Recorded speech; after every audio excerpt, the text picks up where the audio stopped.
हाँ जी गाइस क्या हाल चाल। आई होप सब बढ़िया। चलो स्टार्ट करते हैं अभी आज की क्लास। अच्छा अभी आज की क्लास का हमारा टारगेट रहेगा प्रोसेस कॉस्टिंग का। एक तो हमारा क्वेश्चन रहता था, पहले तो एक वो क्वेश्चन कंप्लीट करेंगे। उसके बाद काफ़ी बच्चों ने अपने डाउट्स भेजे हुए थे मेरे को, तो वो डाउट्स में आप सारे डाउट्स मैंने अभी रिप्लाई नहीं करे हैं, तो मैं सारे डाउट्स बल्कि इसी वीडियो में अब कवर अप कर दूंगा, सो दैट जिन बच्चों ने डाउट्स पूछे हैं उनको तो उसका जवाब मिल ही जाए, और बाकी और किसी के भी अगर वो वाले डाउट्स हो तो वो सारे डाउट्स जो भी आपके अभी तक आए हुए हैं प्रोसेस कॉस्टिंग के, वो सारे मैं इस वीडियो में डिस्कस करूंगा। तो प्लीज़ पूरी वीडियो देख लीजिएगा, ठीक है। और ताकि पहले ही आपको बता दूं, इस वीक एक दो दो क्लासेस हमारी नहीं हो पाई, तो संडे के दिन आपके पास एक और वीडियो आएगी एक्स्ट्रा क्लास, ठीक है, जिसमें हम अपना नया चैप्टर स्टार्ट कर देंगे जो हमें इस वीक स्टार्ट करना था, जॉइंट एंड बाय प्रोडक्ट्स। ठीक है जी। इस वीडियो में अभी प्रोसेस कॉस्टिंग को ही कवर अप करेंगे। आइए, तो पहले तो फ्रेश एक क्वेश्चन से स्टार्ट करते हैं जो हमने क्वेश्चन करना था, क्वेश्चन नंबर 25। आ जाइए, पेज नंबर 176, क्वेश्चन नंबर 25। और इस क्वेश्चन को मार्क कर लो, important, exam point of view से काफ़ी इंपॉर्टेंट क्वेश्चन है, पेपर से भी एक दिन पहले पढ़ने वाला क्वेश्चन है अभी आपका। चलिए पढ़ना स्टार्ट करते हैं इस क्वेश्चन को। A chemical company carries on production operations in two processes. The material first passes through process 1 where product A is produced. The following data are given for the month just ended. तो आपको अभी process 1 का data दिया हुआ है जहां पे product ए बनता है। क्या डेटा है भला? Material input quantity 2 lakh KGs, opening work in progress quantity 40,000 KGs, जिस पर मटेरियल के रिस्पेक्ट में 100% काम हो चुका है, कन्वर्जन के रिस्पेक्ट में 50, कन्वर्जन के मतलब लेबर ओवरहेड वगैरह, उसको कंबाइंड करके इसने कन्वर्जन के नाम से दे दिया। याद करिए, कॉस्ट शीट में पढ़ा था हमने ये। Work completed 1,60,000। So basically opening में 40,000 यूनिट्स पड़ी हुई थी और input fresh units introduce 2 lakh डाल दी, तो टोटल कितनी हो गई? 2,40,000, जिसमें से कंप्लीट हो गई 1,60,000। कितनी बच गई? 80,000। 80,000, हाँ 80,000 बच गई। Closing work in progress 30,000। अच्छा, 80,000 बची थी, 40,000 ओपनिंग में थी, 2 लाख और इंट्रोड्यूस करी, टोटल कितनी हो गई? 2,40,000। इसमें से 1,60,000 यूनिट्स बन गई, तो कितनी बच गई? 80,000। इसमें से भी 30,000 क्लोजिंग में है, तो कितनी बच गई? 50,000। तो इन 50,000 यूनिट्स का क्या हुआ होगा? ये खराब हुई होंगी। अब या तो कुछ नॉर्मल लॉस होगा, या अब नॉर्मल लॉस होगा, या कुछ अब नॉर्मल गेन निकलेगा, वो भी बाद में देखेंगे। ठीक है जी। अच्छा, ये जो क्लोजिंग वर्क इन प्रोग्रेस है, इस पे मटेरियल के रिस्पेक्ट में 100% काम हो चुका है, और कन्वर्जन वही लेबर ओवरहेड के रिस्पेक्ट में 2/3 काम हो चुका है, 1/3 काम रहता है। अच्छा, उसके बाद करंट ईयर में या करंट मंथ में, करंट पीरियड में मटेरियल का खर्चा आपने लगाया 75,000, प्रोसेसिंग का खर्चा लगाया 1,02,000, और जो ओपनिंग वर्क इन प्रोग्रेस की 40,000 यूनिट्स थी, इस पे टोटल खर्चा लगा हुआ है 32,000। कैसे बना ये 32,000? 20,000 का मटेरियल का खर्चा, प्रोसेसिंग का खर्चा मतलब वही कन्वर्जन का खर्चा 12,000। मतलब ओपनिंग की जो ये 40,000 यूनिट्स थी, जिसपे आप कह रहे थे मटेरियल के रिस्पेक्ट में 100% काम हो चुका है, मतलब 100% के रिस्पेक्ट में 20,000 रुपए का खर्चा लग चुका है।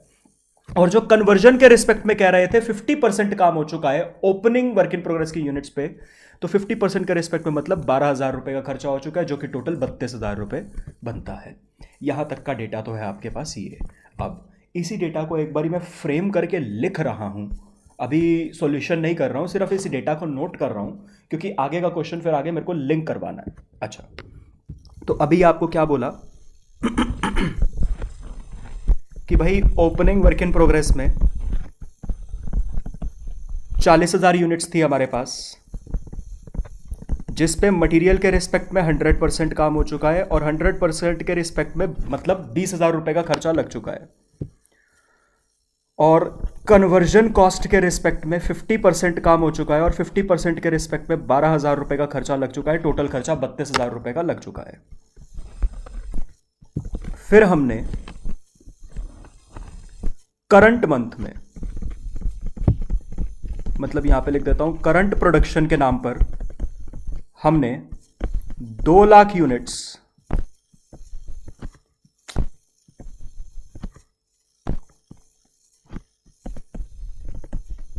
और डाल दी, और करंट मंथ में मटेरियल पे खर्चा लगा 75,000 और कन्वर्जन पे खर्चा लगा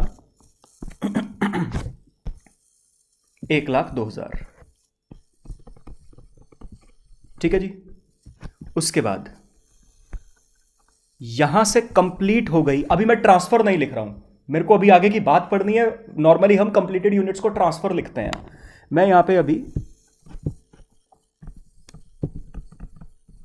कंप्लीटेड यूनिट्स ही लिख रहा हूं।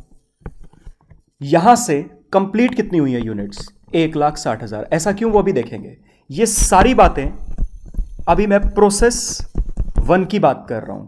अच्छा, प्रोसेस 1 में बिल्कुल स्टार्टिंग में लिख रखा था through process 1 where product A is produced. तो प्रोसेस 1 से जो ये 1,60,000 यूनिट्स कंप्लीट हुई हैं, ये कौन सा प्रोडक्ट बना है? प्रोडक्ट ए बना है। और यहीं पर क्लोजिंग वर्क इन प्रोग्रेस में बच गई कितनी यूनिट्स? 30,000 यूनिट्स, जिस पर मटेरियल के रिस्पेक्ट में 100% काम हो चुका है और कन्वर्जन के रिस्पेक्ट में 2/3 काम हो चुका है, 1/3 काम रहता है। यह डेटा आपके पास प्रोसेस 1 का दे रखा था। आई होप इसमें तो कोई दिक्कत नहीं है। अच्छा, आगे बढ़ते हैं आप। Normal loss in quantity may be assumed to be 20% of material input.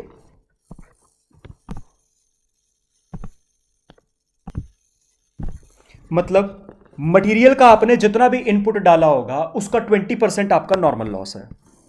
Material का इनपुट हमने 2 लाख यूनिट्स डाला था, इसका 20% ये आता है 40,000। मतलब जो मेरे पास टोटल 2,40,000 यूनिट्स थी, 40,000 ओपनिंग की, 2 लाख मैंने और इंट्रोड्यूस करी थी, उसमें से 1,60,000 तो कंप्लीट हो गया था, 80,000 बच गई। 80,000 में से भी 30,000 क्लोजिंग में था, 50,000 हम कह रहे थे कुछ ना कुछ नुकसान हुआ है। इसमें से 40,000 आपका एक तरह से क्या आ गया? Normal loss. तो बाकी 10,000 क्या है? Abnormal loss. ये भी कहां का डेटा है? ये भी आपके पास प्रोसेस 1 का ही डेटा है। ठीक है जी। सो बेसिकली प्रोसेस 1 में यहां पर लिख देता हूं, नॉर्मल लॉस हो रहा है 40,000 यूनिट्स और एबनॉर्मल लॉस हो रहा है 10,000 यूनिट्स। अब ये सारी यूनिट्स आपकी रिकंसाइल कर गई। यहां तक ओपनिंग में थी 40,000, करंट प्रोडक्शन में 2 लाख और डाली, टोटल हो गई 2,40,000, जिसमें से कंप्लीट हो गई 1,60,000। कितनी बच गई? 80,000। क्लोजिंग में बच गई 30,000। अभी भी कितनी बच गई? 50,000। 40,000 नॉर्मल लॉस हो गया, 10,000 अब नॉर्मल लॉस हो गया, सारी यूनिट्स हो गई टैली। अब आगे बढ़ते हैं क्वेश्चन का data. It has no realisable value. ये किसी बच्चे ने डाउट भी पूछा हुआ था कि सर अगर नॉर्मल लॉस की स्क्रैप वैल्यू निल हो जाए तो क्या करोगे? तो यहां से इसी क्वेश्चन से भी समझ आ जाएगा। तो नॉर्मल लॉस की या किसी भी लॉस की, किसी भी स्क्रैप की रियलाइजेबल वैल्यू इस क्वेश्चन में निल दे दी है।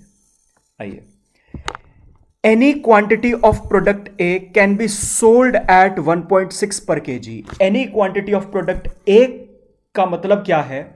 प्रोसेस 1 के बाद आपने जो प्रोडक्ट A बनाया है, इसकी किसी भी क्वांटिटी को, टोटल 1,60,000 बनाई है, मतलब ये सारी की सारी यूनिट्स प्रोसेस 1 के बाद ही बेची जा सकती हैं पर यूनिट 1.6 के हिसाब से। मतलब प्रोसेस 1 में रॉ मटेरियल डाला, जो भी प्रोसेस 1 से प्रोडक्ट बना, इसको अगले प्रोसेस में अगर नहीं भी भेजते, प्रोसेस 1 के बाद ही इसको मार्केट में बेचना चाहते हो, तो ये 1.6 पर यूनिट के हिसाब से मार्केट में बिक सकता है। आगे, alternatively it can be transferred to process 2 for further processing and then sold as product AX for ₹2 per kg।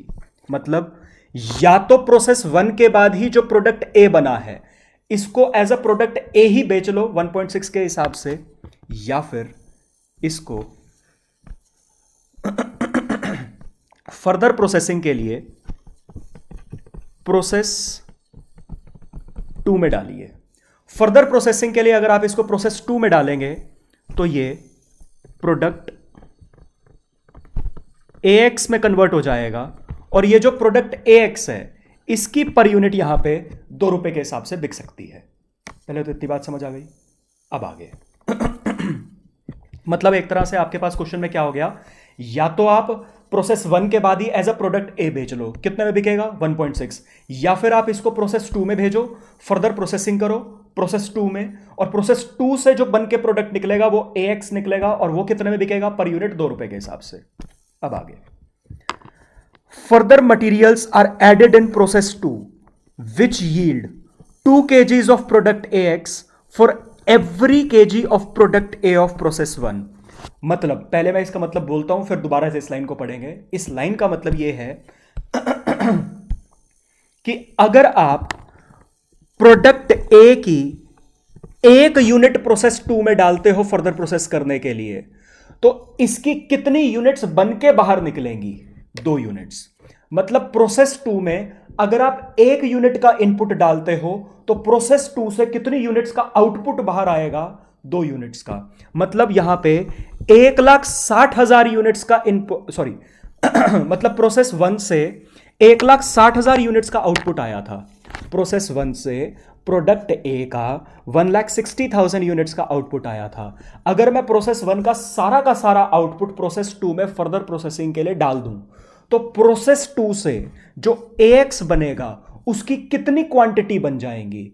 3,20,000। 1 unit का इनपुट डालोगे प्रोसेस 2 में तो 2 यूनिट्स का आउटपुट आएगा। 1,60,000 का इनपुट डालोगे तो उसका डबल 3,20,000 का आउटपुट आएगा। सर ऐसा कैसे कह रहे हो? दोबारा पढ़िए इस लाइन को यहां से। Further material are added in process 2। Process 2 में इस तरीके से मटेरियल डाला जाएगा which yield 2 kg of product AX for every kg of product A। हर 1 यूनिट ऑफ प्रोडक्ट A के बदले 2 यूनिट ऑफ प्रोडक्ट AX बन के बाहर निकलेगा प्रोसेस 2 में। आई होप ये बात समझ आ गई। आगे, of the 1,60,000 kgs per month of work completed in process 1, 40,000 are sold as product A and the balance 1,20,000 are passed through process 2 for sale as product AX। So basically इस line में क्या बोला है कि अब एक्चुअली में company कर क्या रही है? प्रोसेस 1 में जो आपने ए की 1,60,000 यूनिट्स बनाई हैं, इसकी 40,000 यूनिट्स तो यहीं के यहीं as a product A, 40,000 units तो एज प्रोडक्ट ए प्रोसेस 1 के बाद ही 1.6 के हिसाब से हम बेच देते हैं। कितनी यूनिट्स बच गई? 1,20,000। 1,20,000 यूनिट्स प्रोसेस 2 का इनपुट बनाते हैं। मतलब प्रोसेस 1 से 1,60,000 यूनिट्स बन के बाहर निकली, इसमें से 40,000 यूनिट्स तो एज इट इज यहीं के यहीं मार्केट में बेच देते हैं। 1,20,000 यूनिट्स को प्रोसेस 2 में बेचते हैं फर्दर प्रोसेसिंग के लिए। अगर 1,20,000 यूनिट्स प्रोसेस 2 में भेज रहा हूं फर्दर प्रोसेसिंग के लिए, तो AX की कितनी यूनिट्स आएंगी? 2,40,000 यूनिट्स। ये बात समझ आ गई? चलिए आगे बढ़ते हैं। Process 2 has facilities to handle up to 1,60,000 kgs of product A per month। मतलब अब इस पूरी बात का मतलब क्या हो गया कि प्रोसेस 1 से प्रोसेस 2 में हम भेज तो रहे हैं 1,20,000 यूनिट्स, लेकिन प्रोसेस 2 की इतनी कैपेसिटी है कि अगर आप प्रोसेस 1 से पूरी की पूरी 1,60,000 यूनिट्स भी भेज देते तो प्रोसेस 2 पूरी की पूरी 1,60,000 यूनिट्स को भी प्रोसेस कर सकता था। ये बात समझ आ गई? क्लियर हो गया आपको? अच्छा, एक बार दोबारा से इस लाइन को पढ़ लेते हैं सो दैट अगर कोई भी कंफ्यूजन हो तो मेरे साथ साथ जो मैं बोल रहा हूं उससे लिंक कर पा रहे हो या नहीं। Of the 1,60,000 kgs per month of work completed in process 1। Process 1 में जो टोटल 1,60,000 यूनिट्स बनी है उसमें से 40,000 यूनिट्स तो प्रोडक्ट ए की तरह ही प्रोसेस 1 के बाद ही बेच देंगे। Balance 1,20,000 units are passed through process 2 for sale as product AX। बाकी की 1,20,000 यूनिट्स को प्रोसेस 2 में डालकर एज अ प्रोडक्ट AX बेचेंगे। कितने की? 2 रुपए पर यूनिट। और वैसे प्रोसेस 2 की कैपेसिटी है पूरी की पूरी 1,60,000 यूनिट्स को प्रोसेस करने की। The monthly cost incurred in process 2 are. अच्छा, प्रोसेस 2 के अब खर्चे दे रखे हैं। अच्छा, हम प्रोसेस 2 में कितनी यूनिट्स डाल रहे हैं? 1,20,000। तो वही लिखा है for 1,20,000 units of product A. Process 2 में अगर 1,20,000 यूनिट्स प्रोडक्ट ए की डालोगे तो क्या खर्चा आएगा? इसी तरीके से अगर प्रोसेस 2 में पूरी की पूरी 1,60,000 की यूनिट्स प्रोडक्ट ए की डाल दी गई होती तो कितना खर्चा आया होता? आया नहीं है, अगर 1,60,000 यूनिट्स भेजी होती तो कितना खर्चा आया होता, ये वो खर्चा आपको बता रखा है। अभी के लिए हमारे लिए रेलेवेंट यही खर्चा है। इसका यूज आएगा भी या नहीं, कहां आएगा, वो भी बाद में देखते हैं। सो बेसिकली मटेरियल का खर्चा 1,32,000 और प्रोसेसिंग का खर्चा 1,20,000। तो यहां पर जब आप फर्दर प्रोसेसिंग करोगे तो एक तो मटेरियल का खर्चा आएगा 1,32,000 और एक प्रोसेसिंग का खर्चा आएगा 1,20,000। ये खर्चा आप करोगे, प्रोडक्ट AX तैयार हो जाएगा। तो अगर मैं प्रोडक्ट AX की बात करूं 1 मिनट के लिए, अगर मैं प्रोडक्ट AX की बात करूं 1 मिनट के लिए कि प्रोडक्ट AX की जो यहां पे 2,40,000 यूनिट्स बन रही हैं, इसका टोटल खर्चा, प्रोडक्ट AX की 2,40,000 यूनिट्स को बनाने पर एक तो प्रोसेस 2 का डायरेक्ट खर्चा है 1,32,000 और 1,20,000, ये तो आ ही रहा है प्रोसेस 2 का खर्चा। लेकिन प्रोसेस 2 में 1,20,000 यूनिट्स प्रोडक्ट ए की भेज रहे हो। सो बेसिकली पहले प्रोसेस 1 में ये प्रोडक्ट बनाया, प्रोसेस 1 का खर्चा लगा, उसको फिर प्रोसेस 2 में डाला, प्रोसेस 2 का 1,32,000 और 1,20,000 का खर्चा लगा, तो दोनों खर्चे लगे। मैं कहना क्या चाह रहा हूं, 2,40,000 यूनिट्स बनाने के लिए 1,20,000 यूनिट्स पे जो प्रोसेस 1 में खर्चा आया वो भी लगा, और जो इन यूनिट्स को फर्दर प्रोसेस करने पर प्रोसेस 2 में खर्चा लगा वो भी लगा, तब जाके आपकी 2,40,000 यूनिट्स तैयार हुई। लेकिन अगर मैं प्रोडक्ट ए की इन 40,000 यूनिट्स की बात करूं जो प्रोसेस 1 के बाद ही बिक रही हैं, इन 40,000 यूनिट्स पे प्रोपोर्शनेटली बस प्रोसेस 1 का ही खर्चा हुआ है। आई होप आपको ये बात समझ आ गई, क्वेश्चन का डेटा समझ आ गया।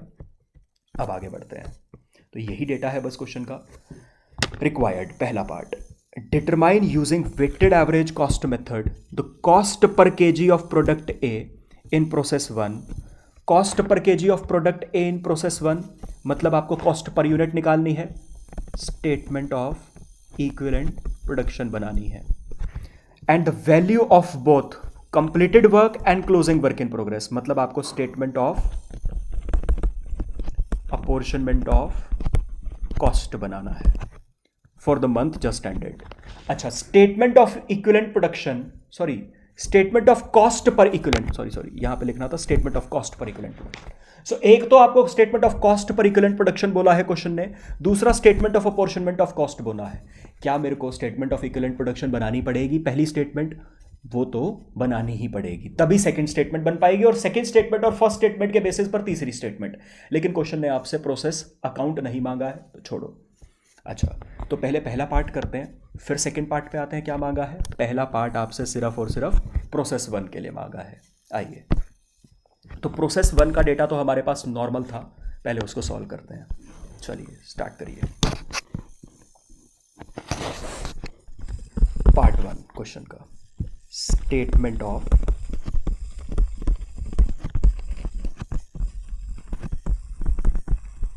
Equivalent production. अच्छा, हम जो भी काम कर रहे हैं अभी प्रोसेस 1 के लिए कर रहे हैं, तो मैं यहाँ पे एक और हेडिंग डाल देता हूँ, प्रोसेस 1 अकाउंट। ठीक है जी। स्टेटमेंट हम बना रहे हैं, स्टेटमेंट ऑफ इक्विवेलेंट प्रोडक्शन। चलिए पहले फॉर्मेट बना लेते हैं, वेटेड एवरेज के अकॉर्डिंग करना है।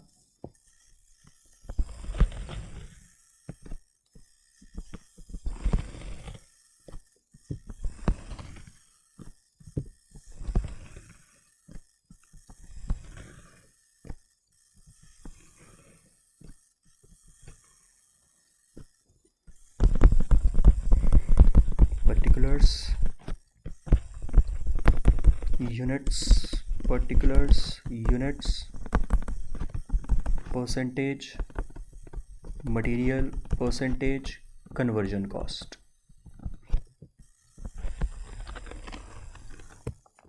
बाय द वे, जो आपकी क्लासेस मिस हुई पिछली 2, वो इसलिए क्योंकि मेरे लैपटॉप का स्टाइलस जो है वो बिल्कुल ही ख़राब हो गया था और चलने लायक ही नहीं था, तो इसलिए मैं पिछली 2 क्लासेस आपको नहीं भेज पाया था।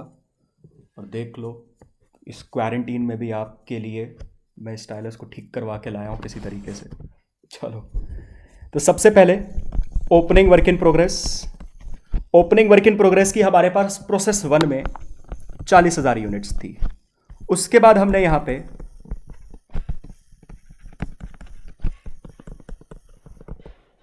फ्रेश यूनिट्स इंट्रोड्यूस करी थी 2 लाख। ठीक है जी। अब ये हम वेटेड एवरेज के अकॉर्डिंग कर रहे हैं, तो वेटेड एवरेज के अकॉर्डिंग जब करते हैं तो जो यूनिट्स अगले प्रोसेस में ट्रांसफर होती हैं या जो कंप्लीट होती हैं उसको हम बाइफरकेट तो नहीं करते कि ओपनिंग में से कितनी हुई, करंट प्रोडक्शन में से कितनी हुई, सीधा एज इट इज लिख देते हैं। तो मैं यहां पे कंप्लीटेड यूनिट्स लिख रहा हूं। कितनी कंप्लीट हो गई थी? 1,60,000। सर यहीं पे एक डाउट आता है, सर वो बात तो समझ आ गई कि वेटेड एवरेज के अकॉर्डिंग कर रहे हो तो इसको ओपनिंग में और करंट प्रोडक्शन में बाइफरकेट करने की तो जरूरत नहीं है, लेकिन ये जो कंप्लीटेड यूनिट्स हैं आप बाकी क्वेश्चंस में तो transfer to work in progress, sorry transfer to next process लिखते थे, यहां पे आपने कंप्लीटेड क्यों लिखी?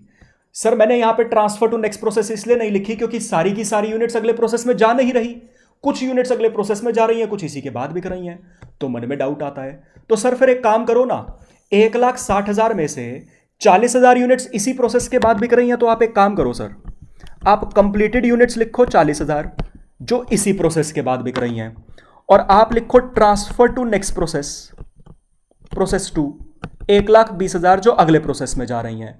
आप ऐसे लिखो सर, लिख सकते हो आप ऐसे, आप इस तरीके से अलग अलग करके लिखना चाहो आप लिख सकते हो। बाय द वे दोनों ही यूनिट्स प्रोसेस 1 के हिसाब से तो पूरी की पूरी 1,60,000 यूनिट्स कंप्लीट हैं। मतलब सर, मतलब ये अगर मैं वेटेड एवरेज के अकॉर्डिंग कर रहा हूं, अगर मैं इसको ऐसे बाइफरकेट कर भी दूं कि 40,000 यूनिट्स करंट प्रोसेस के बाद ही बिक रही थी, प्रोसेस 1 के बाद ही बिक रही थी, तो 40,000 यूनिट्स जो प्रोसेस 1 के बाद ही बिक रही थी उनको मैं कंप्लीटेड यूनिट्स के नाम से लिखूं, और जो 1,20,000 यूनिट्स प्रोसेस 2 में जा रही थी उनको मैं ट्रांसफर टू नेक्स्ट प्रोसेस के नाम से लिखूं। अगर आप ऐसे अलग अलग लिखना चाहते हो लिख सकते हो, लेकिन मेरे को एक बात बताओ, इसके रिस्पेक्ट में भी मटेरियल कन्वर्जन कॉस्ट सब में 100% लिखोगे? क्योंकि आपको नहीं पता ओपनिंग में से कितनी, करंट में से कितनी। 1,20,000 के रिस्पेक्ट में भी मटेरियल और कन्वर्जन कॉस्ट दोनों में 100% लिखोगे, क्योंकि आपको नहीं पता ओपनिंग में से कितनी, फ्रेश यूनिट्स में से कितनी। क्यों नहीं पता आपको? क्योंकि वेटेड एवरेज लगा रहे हो। तो सर जब दोनों में ही 100% आना है हर खर्चे के रिस्पेक्ट में, तो कंबाइंड करके लिख दो ना, क्यों काम बढ़ाते हो? स्टिल अगर आप ऐसे अलग अलग लिखना चाहो आप लिख सकते हो। बाय द वे मैंने जान के अलग अलग ना लिखने का मेरा रीज़न एक और भी था। वो रीज़न ये था, कुछ नालायकों के मन में मेरे को मालूम है अभी भी एक डाउट आ गया होगा मैंने अगर ये अलग अलग लिखा है तो, ये 40,000 यूनिट्स जो कंप्लीट हुई हैं, जो इसी प्रोसेस के बाद, प्रोसेस 1 के बाद बिक रही हैं, इनकी यूनिट्स 40,000 हैं, और आधे नालायक इसको ना ये वाली 40,000 यूनिट समझ लेंगे। सर ये कोइंसिडेंस है कि ओपनिंग की भी 40,000 यूनिट्स थी, ओपनिंग वर्क इन प्रोग्रेस की, और प्रोसेस 1 के बाद बिक भी 40,000 यूनिट्स रही थी। लेकिन ये जो 40,000 यूनिट्स मैंने यहां पे कंप्लीटेड यूनिट्स लिखी हैं, ये ओपनिंग वर्क इन प्रोग्रेस वाली नहीं है, ये मैंने वो यूनिट्स लिखी हैं जो प्रोसेस 1 के बाद ही बिक रही हैं, ताकि ऐसा कोई डाउट ही ना आए, इसलिए मैंने इसको कंबाइंड लिखा है। लेकिन अगर आप अलग अलग लिखना भी चाहो तो वो भी मैंने आपको बता दिया, आप लिख सकते हो। एनीवे वेटेड एवरेज के अकॉर्डिंग कर रहे हैं तो सभी रिस्पेक्ट में 100% आएगा।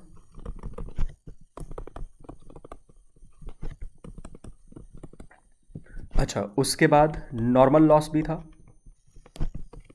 कितना? 40,000 यूनिट्स। मटेरियल इनपुट का 20% हमने अभी रफली निकाल के भी देखा था। अच्छा, नॉर्मल लॉस के रिस्पेक्ट में डिग्री ऑफ कंप्लीशन मटेरियल की कितनी? मेरे ख्याल से 100% होती है, और कन्वर्जन कॉस्ट की 50%। अगर किसी के भी मन में ये आ रहा है नालायक हैं आप, नॉर्मल लॉस के रिस्पेक्ट में हर खर्चे में निल आएगा। ठीक है जी। क्यों आता है निल?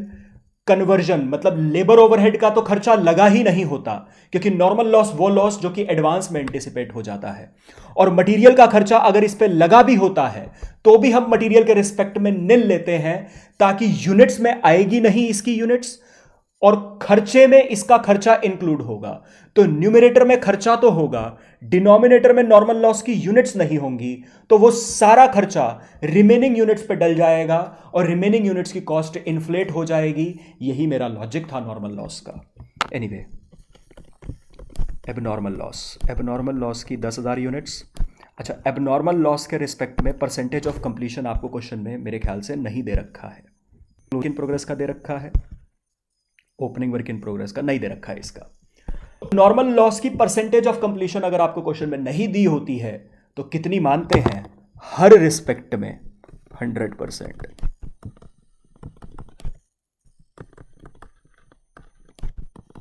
तो यहां पे हमने समझा था एबनॉर्मल गेन या एबनॉर्मल लॉस। अगर इसकी डिग्री ऑफ कंप्लीशन आपको क्वेश्चन में नहीं दी हुई है तो हर रिस्पेक्ट में 100% आ जाएगा। और अगर ओपनिंग वर्क इन प्रोग्रेस या क्लोजिंग वर्क इन प्रोग्रेस की परसेंटेज ऑफ कंप्लीशन आपको नहीं दी हुई है तो मटेरियल के रिस्पेक्ट में 100%, लेबर ओवरहेड के रिस्पेक्ट में 50% अज्यूम कर लेंगे। क्या सर ये एबनॉर्मल लॉस की जो आपने हर रिस्पेक्ट में 100% लिखी है, क्या इसकी अजम्पशन लिखनी पड़ेगी? बिल्कुल लिखनी पड़ेगी। सर अगर ये एबनॉर्मल गेन होता और फिर मैं उसकी 100% लिखता, क्या उसकी भी अजम्पशन लिखनी पड़ती? नहीं, वो कॉन्सेप्ट है।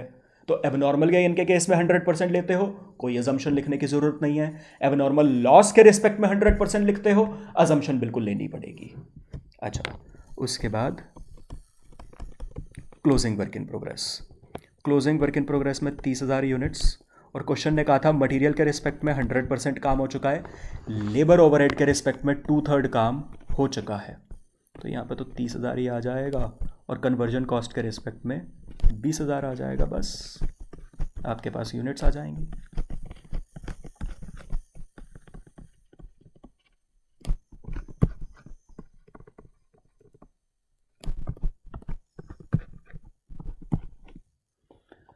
ये आ जाएंगी 2 लाख यूनिट्स, और यहाँ पे कन्वर्जन कॉस्ट के रिस्पेक्ट में आ जाएंगी 1,90,000 units.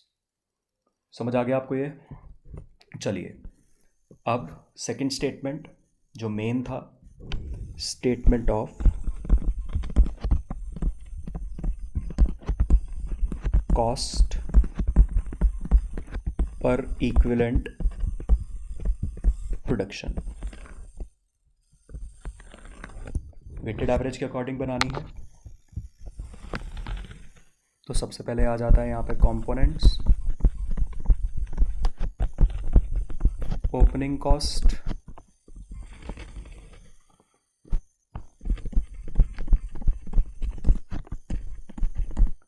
Current cost,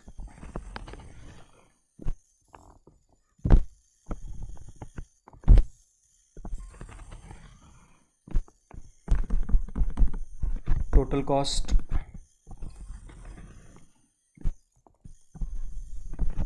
equivalent production,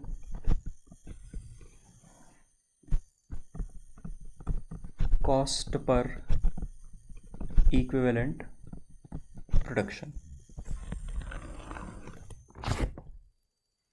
चलिए सबसे पहले है आपके पास मटेरियल। मटेरियल की ओपनिंग कॉस्ट कितनी लग चुकी थी? मटेरियल की ओपनिंग कॉस्ट 20,000 रुपए की लग चुकी थी, और करंट पीरियड में 75,000 लगाई है। कॉस्ट 75,000 और लगाई है, minus scrap value of normal loss. Normal loss की यूनिट्स तो थी 40,000, लेकिन आपको क्वेश्चन में बोल रखा था नॉर्मल लॉस की स्क्रैप वैल्यू नहीं है। सर कहां बोल रखा था? ये पढ़िए यहां से, it has no realisable value 0। तो जब स्क्रैप वैल्यू 0 है तो कुछ माइनस होगा ही नहीं। सर अगर माइनस होता तो कहां से होता? ओपनिंग में से या करंट में से? ओपनिंग में से हो जाता ना माइनस? नहीं, नालायक है अगर किसी के मन में आ रहा है ओपनिंग में से, करंट में से माइनस होगा। अभी यहां पे तो आएगी ही नहीं ये चीज। तो यहां पे मैंने 20,000, 75,000, टोटल आ जाएगा ये आपके पास 95,000। अच्छा, किसी के मन में डाउट आ रहा हो सर अगर स्क्रैप वैल्यू निल थी तो क्या लिख के दिखानी पड़ेगी इस तरीके से? नहीं, पेपर में आप इसको डायरेक्टली 20,000 जो मैंने पहली बार लिखा वहीं से नेट कर सकते हो। आपको ये स्क्रैप माइनस करके दिखाने की जरूरत नहीं है अगर निल है तो। ये मैंने सिर्फ आपके रेफरेंस के लिए लिखा है।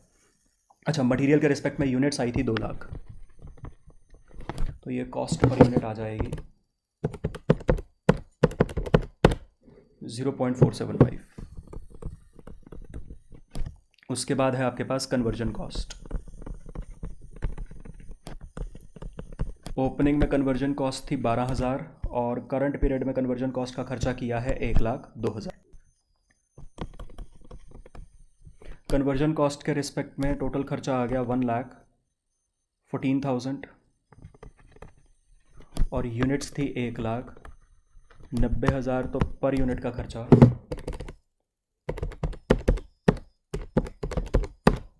0.6।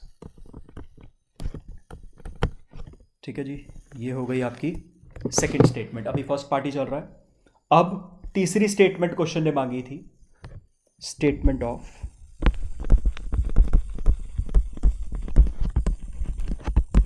Cost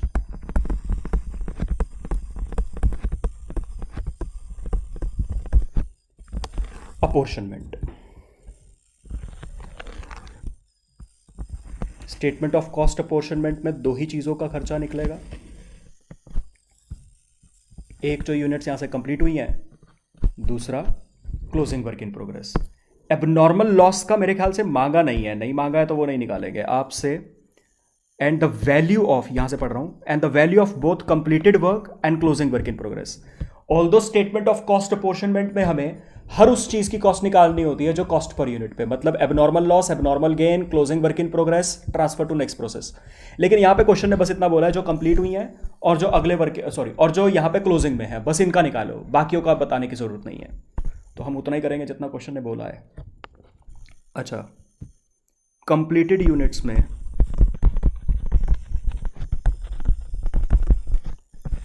total completed units 1,60,000। ठीक है जी।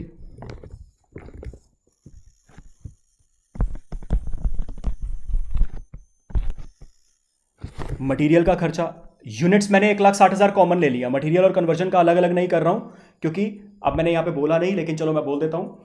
यूनिट्स पहली स्टेटमेंट से उठाते हो, cost per unit second statement से। कंप्लीटेड यूनिट्स 1,60,000 के रिस्पेक्ट में पहली स्टेटमेंट में, मटेरियल और कन्वर्जन सबके रिस्पेक्ट में सेम यूनिट्स हैं, 100% मैंने कॉमन निकाल ली। मटेरियल और कन्वर्जन कॉस्ट को ऐड कर दूंगा, 0.475 प्लस 0.6, ये आपके पास आ जाएगा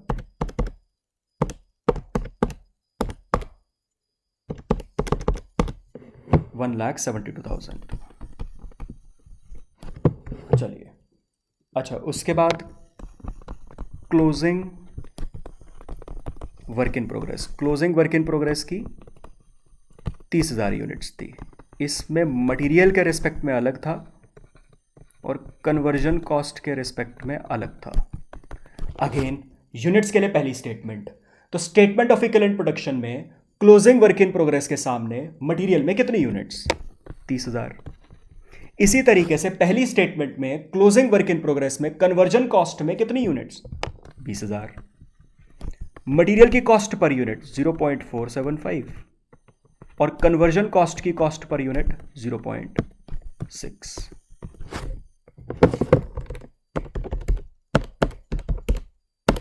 ये आ जाएगा 14,250।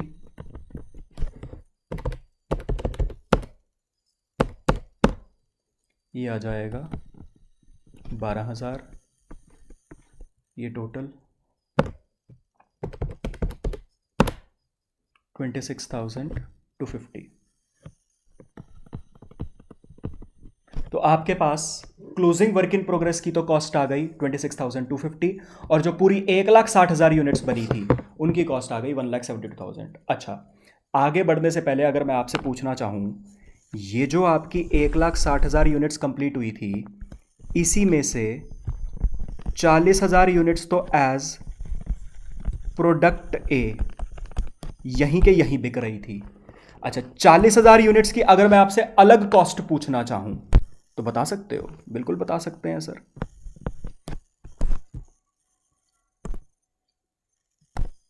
समझ आ रहा है आपको ये क्यों कर रहा हूं? ये वो अभी बाद में देखेंगे, ये रफ है सिर्फ। सर 40,000 यूनिट्स 0.475 प्लस 0.6, सीधा सीधा ऐसे कर देंगे। ऐसे कैसे कर दिया? 1,60,000 यूनिट्स पे 100% काम हुआ है, इसी में से 40,000 यूनिट्स अलग हैं, 1,20,000 यूनिट्स अलग हैं, उस पर निकाल रहा हूं मैं। और ऐसे नहीं भी करना चाहते 1,72,000, इसको ऐसे भी कर सकते हो 1,72,000 1,60,000 यूनिट्स की कॉस्ट है, तो 1,72,000 डिवाइडेड बाय 1,60,000 पर यूनिट की कॉस्ट इनटू 40,000 यूनिट्स की कॉस्ट कितनी? एक तरह से प्रोपोर्शनेट भी आप कर सकते हो।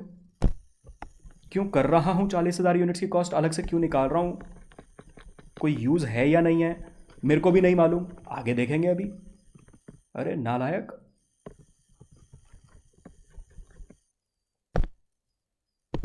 चलो ये आ जाएगा आपके पास 0.6 प्लस 0.475 मल्टीप्लाई बाय 43,000। इसी तरीके से जो बाकी की 1,20,000 यूनिट्स हैं जो कि प्रोसेस 2 में ट्रांसफर हो रही थी, उनकी भी कॉस्ट ऐसे ही आ जाएगी, प्लस 0.6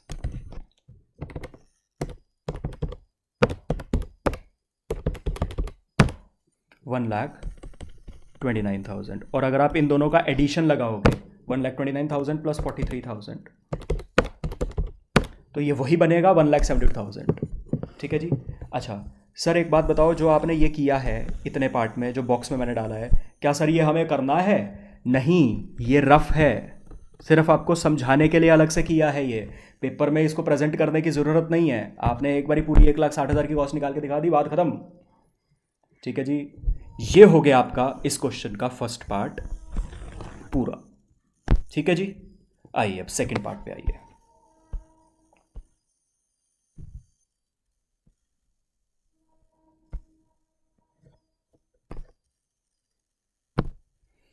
हाँ जी, क्वेश्चन के सेकंड पार्ट में आपसे मांगा है, is it worth while processing 1,20,000 kgs of product A further. मतलब क्वेश्चन कह रहा है प्रोसेस 1 में जो प्रोडक्ट ए बनाया, यहां पे आ जाइए, मैं अलग कलर से लिख देता हूं। क्वेश्चन कह रहा है प्रोसेस 1 में, प्रोसेस 1 में जो प्रोडक्ट ए बनाया 1,60,000 यूनिट्स बनी थी प्रोसेस 1 से प्रोडक्ट ए की, उसमें से 40,000 यूनिट्स तो हमने यहीं पर प्रोसेस 1 के बाद ही एज अ प्रोडक्ट ए बेच दी। बाकी की 1,20,000 यूनिट्स को हमने प्रोसेस 2 में भेजा था फर्दर प्रोसेसिंग के लिए, और प्रोडक्ट एएक्स में कन्वर्ट करके उसको 2 रुपए का बेच रहे थे पर यूनिट के हिसाब से। आप बताइए इन 1,20,000 यूनिट्स के रिलेशन में कि क्या इन 1,20,000 यूनिट्स को प्रोसेस 2 में फर्दर प्रोसेस करने के बाद बेचना सही था या नहीं। क्वेश्चन में आपसे जो आंसर मांगा है वो स्पेसिफिकली 1,20,000 यूनिट्स के रिस्पेक्ट में मांगा है, पूरी की पूरी 1,60,000 यूनिट्स के रिस्पेक्ट में नहीं मांगा है।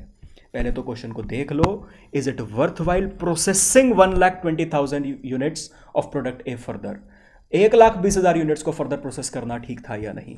बाय द वे, अगर किसी के मन में आए कि सर 1,60,000 के अकॉर्डिंग अगर क्वेश्चन होता तो ऐसा हो भी नहीं सकता था, for the simple reason, basic logic लगाओ ना यार। 1,60,000 वैसे 40,000 यूनिट्स तो प्रोसेस 1 के बाद ही बिक रही हैं, बाकी की 1,20,000 यूनिट्स को ही तो प्रोसेस 2 में भेज रहा हूं, तो डिसीजन भी तो उसी पर होगा कि 1,20,000 यूनिट्स जो प्रोसेस 2 में भेज रहा हूं, अगर ना भेजता तो क्या होता, अगर भेज रहा हूं तो क्या हो रहा है। समझ आ गया आपको ये? अब बड़ी सिंपल सी बात है, क्वेश्चन ने आपसे मांगा है 1,20,000 यूनिट्स को प्रोसेस 2 में फर्दर प्रोसेस करके बेचना ठीक है या नहीं।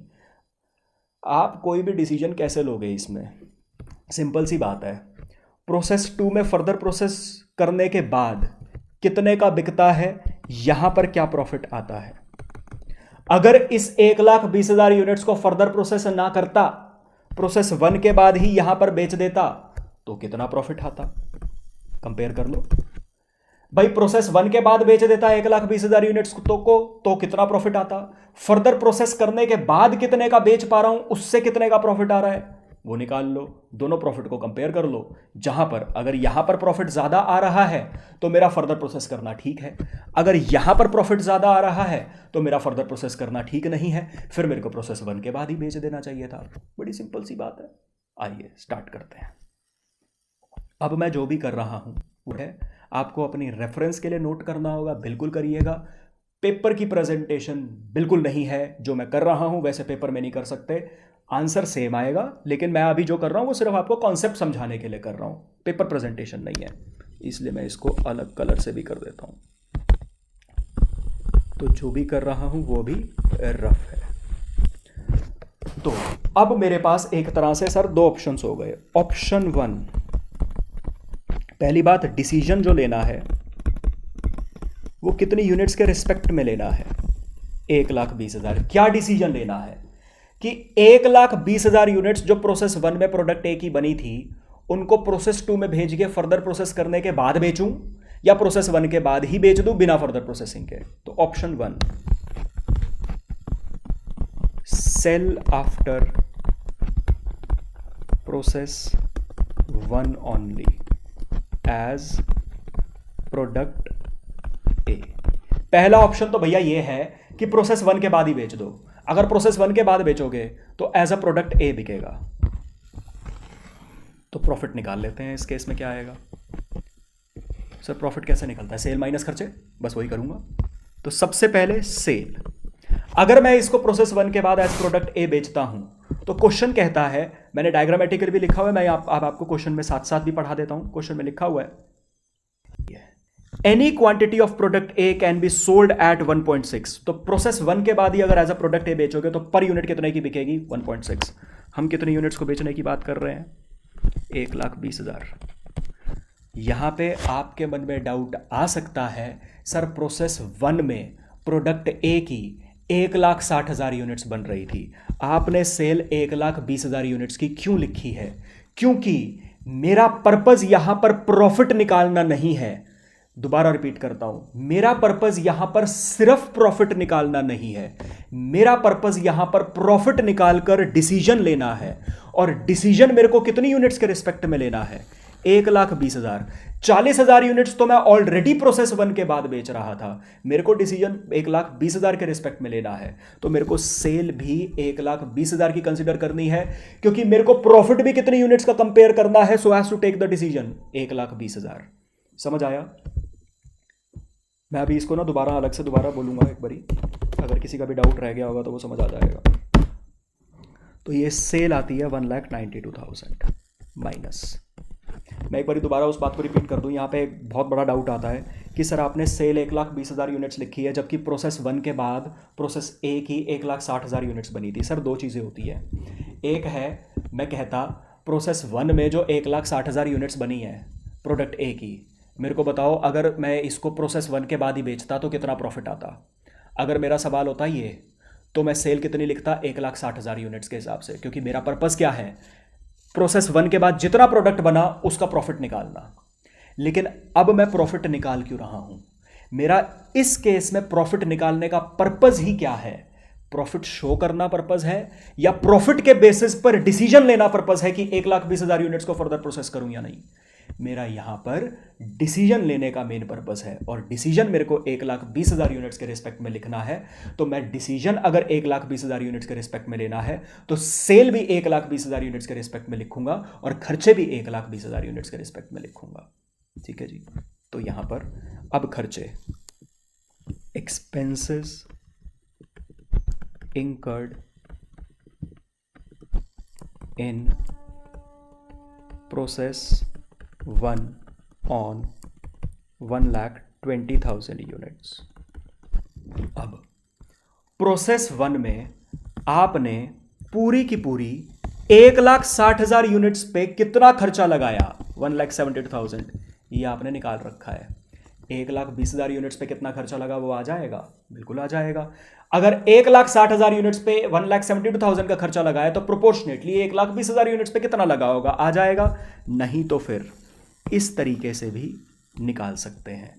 मैंने जो यहां पे ये रफ किया था ये इसीलिए किया था ताकि मैं यहां पर आपको ये लिखवा सकूं। समझ आया? मतलब आपको 1,20,000 यूनिट्स का खर्चा चाहिए, ये आप दो तरीकों से निकाल सकते हो। एक तो इस तरीके से कि मटेरियल का खर्चा पर यूनिट 0.475 और कन्वर्जन का खर्चा per unit 0.6 multiply by 1,20,000 units 1,29,000, या फिर 1,72,000 डिवाइडेड बाय 1,60,000 यूनिट्स का खर्चा है तो प्रोपोर्शनेटली 1,20,000 यूनिट्स का खर्चा कितना आएगा? वो भी यही आएगा, सेम आएगा आंसर। यहां पर मैंने लिख दिया 1,29,000, बस ये आ जाएगा प्रॉफिट 63,000। तो सर अगर मैं प्रोसेस वन के बाद ही as a product A 1,20,000 units को बेच देता हूं तो इन पर 63,000 का प्रॉफिट मैं कमा सकता था after selling after process one. Option two क्या है? Sell after further processing in process 2 and sell as product A X. अब अगर आप इसको प्रोसेस 2 में डालोगे तो प्रोसेस 2 में ये प्रोडक्ट ए से कौन सा प्रोडक्ट बन जाएगा, प्रोडक्ट ए एक्स। और प्रोसेस 2 में अगर आप प्रोडक्ट ए की 1 यूनिट डालोगे तो कितना आउटपुट आएगा, 2 यूनिट्स का। ये भी हमने समझा था। आइए, तो सेल, अब बताइए सेल कितनी यूनिट्स की लिखूं। यहां पर सबसे बड़ी गलती हम उठा के लिख देते हैं, ये गलत है। ये प्रोडक्ट ए एक्स प्रोसेस 2 के बाद जब बिकता है पर यूनिट तो 2 रुपए की बिकती है, ठीक है, लेकिन 1,20,000 गलत है। पहली बात, किस सोच के साथ 1,20,000 लिखा? सर प्रोसेस 1 में 1,60,000 यूनिट्स बनी थी, 40,000 यूनिट्स तो प्रोसेस 1 के बाद ही एज अ प्रोडक्ट ए बेच रहे थे। प्रोडक्ट ए की 1,20,000 यूनिट्स ही तो फर्दर प्रोसेस में प्रोसेस 2 में डाल रहे थे, तो इसलिए हमने 1,20,000 यूनिट्स की सेल लिख दी। लेकिन प्रोसेस 2 में आपने अगर प्रोसेस 1 से निकालकर 1,20,000 यूनिट्स डाली हैं तो प्रोसेस 2 से प्रोडक्ट ए एक्स बन के बाहर कितनी आई होंगी, 2,40,000 यूनिट्स, डबल आई होंगी। ये क्वेश्चन ने बोला हुआ था, ठीक है जी। तो 1,20,000 यूनिट्स के इनपुट से यहां पे आउटपुट बना होगा 2,40,000। तो अगर आप फर्दर प्रोसेस के बाद बेचते हो तो 1,20,000 नहीं 2,40,000 यूनिट्स बेच पाओगे।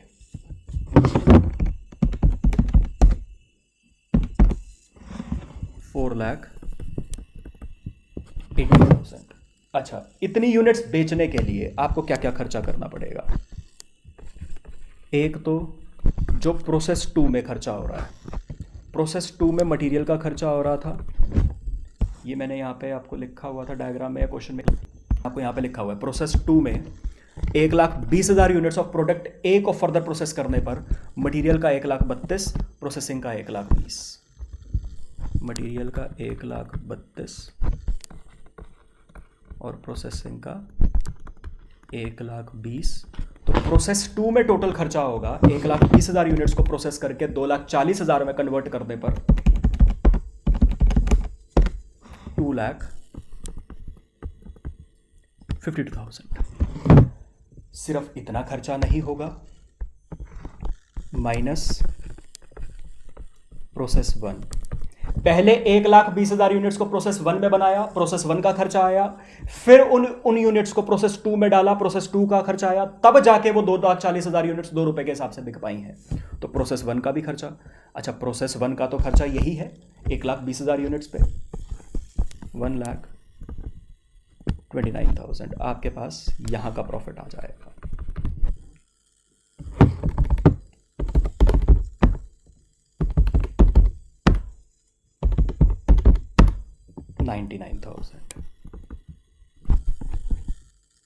तो सर अब आपके पास दोनों ऑल्टरनेटिव का प्रॉफिट आ चुका है। मतलब अगर मैं अपने डायग्राम पे जाऊं,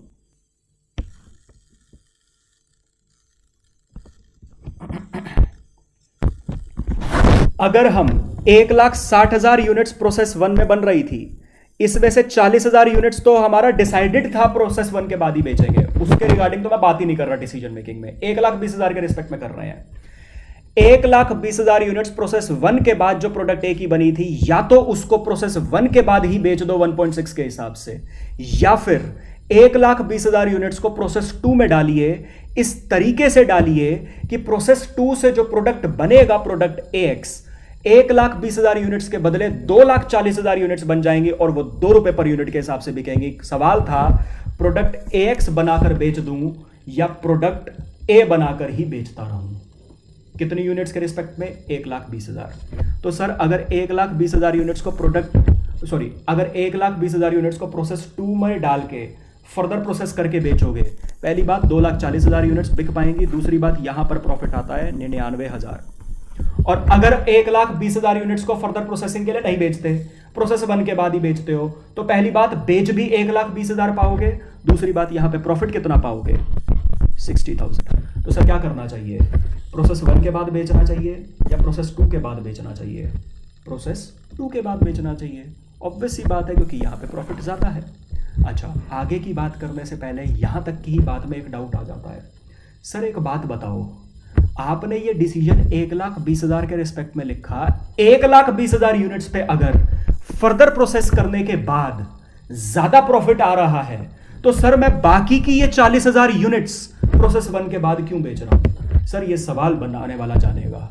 सवाल ने कहा है हम 40,000 यूनिट्स प्रोसेस 1 के बाद ही बेचेंगे तो बेचेंगे, आप बाकी 1,20,000 के रिगार्डिंग डिसीजन लीजिए। तो प्लीज कंफ्यूज मत हो जाना कि अगर फर्दर प्रोसेसिंग के बाद ज्यादा प्रॉफिट था तो इन 40,000 यूनिट्स को फर्दर प्रोसेस क्यों नहीं किया गया। सवाल ने नहीं कहा करने के लिए, हम नहीं करेंगे, क्यों परेशान होना। आई होप आपको बात समझ आई। चलिए, तो सर एक बात बताओ, अगर ये सब आप जो बता रहे हो ये सब सही है और यहाँ से आंसर निकलता भी है कि प्रोसेस 2 के बाद बेचना बेटर है, तो फिर आप इसको फेयर प्रेजेंटेशन क्यों नहीं कह रहे। मैंने दो प्रॉफिट्स को कंपेयर किया है। अब सुनिए, मैं आपसे पूछता हूं, फर्दर प्रोसेस करने के बाद बेनिफिशियल है बेचना, क्यों बेनिफिशियल है? क्योंकि फर्दर प्रोसेस करने के बाद प्रॉफिट 99,000 आता है, जो कि ज्यादा है प्रोसेस 1 के बाद बेचने पर। कितने से ज्यादा है? 33,000 से। तो एक तरह से इन शॉर्ट आप क्या बोलोगे कि सर फर्दर प्रोसेस करने के बाद अगर बेचते हो तो 33,000 से ज्यादा प्रॉफिट आता है, इसलिए प्रोसेस 2 के बाद बेचना, फर्दर प्रोसेस के बाद बेचना बेटर है। अब पेपर में आपके पास इतना टाइम नहीं होगा कि आप पहले ये स्टेटमेंट बना के यहां का प्रॉफिट निकालो, फिर आप ये स्टेटमेंट बना के यहां का प्रॉफिट निकालो। इतना टाइम नहीं होगा आपके पास पेपर में। फेयर प्रेजेंटेशन क्या बनेगी, इन दोनों स्टेटमेंट्स को मर्ज करके एक स्टेटमेंट में कन्वर्ट करके निकालना। समझ आया? आइए निकालते हैं, सीखते हैं। अब जो मैं कर रहा हूं वो इसकी फेयर प्रेजेंटेशन है और मैं अब आपको इनकी रेफरेंस बिल्कुल नहीं दूंगा। जो मैंने आपको ये दो स्टेटमेंट्स बनाई थी, ऑल टुगेदर नई स्टेटमेंट बनवा रहा हूं जिसमें आपके पास ये 33,000 का क्रक्स आएगा। ठीक है, समझते हैं। समझने के बाद फिर मैं आपको इन स्टेटमेंट से रिकंसाइल करवा दूंगा। अल्टीमेटली आपने इन्हीं दोनों स्टेटमेंट्स का कंबाइंड वर्जन वहां पे बनाया होगा। ठीक है, पहली बात जो स्टेटमेंट मैं आपको बनवाने जा रहा हूं उसको बोलते हैं स्टेटमेंट ऑफ नेट बेनिफिट।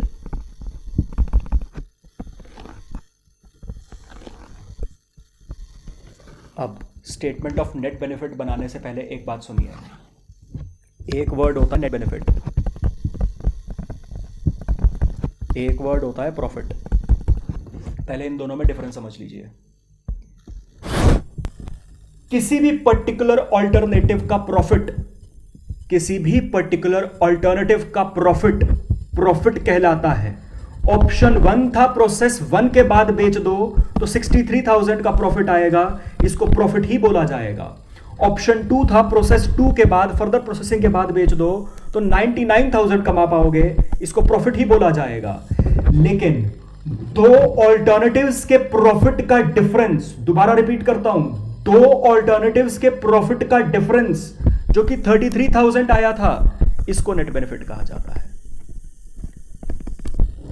समझ आ गया? इंडिविजुअल एक ऑल्टरनेटिव का प्रॉफिट दो ऑल्टरनेटिव्स के प्रॉफिट का difference net benefit. I hope clear हुआ। तो यहां पर एक तरह से हमारी वर्डिंग्स क्या बनी थी कि सर ऑप्शन 2 फर्दर प्रोसेस करने के बाद बेचना ज्यादा बेटर है, क्योंकि प्रोसेस 2 के बाद बेचने पर नेट बेनिफिट 33,000 का आता है।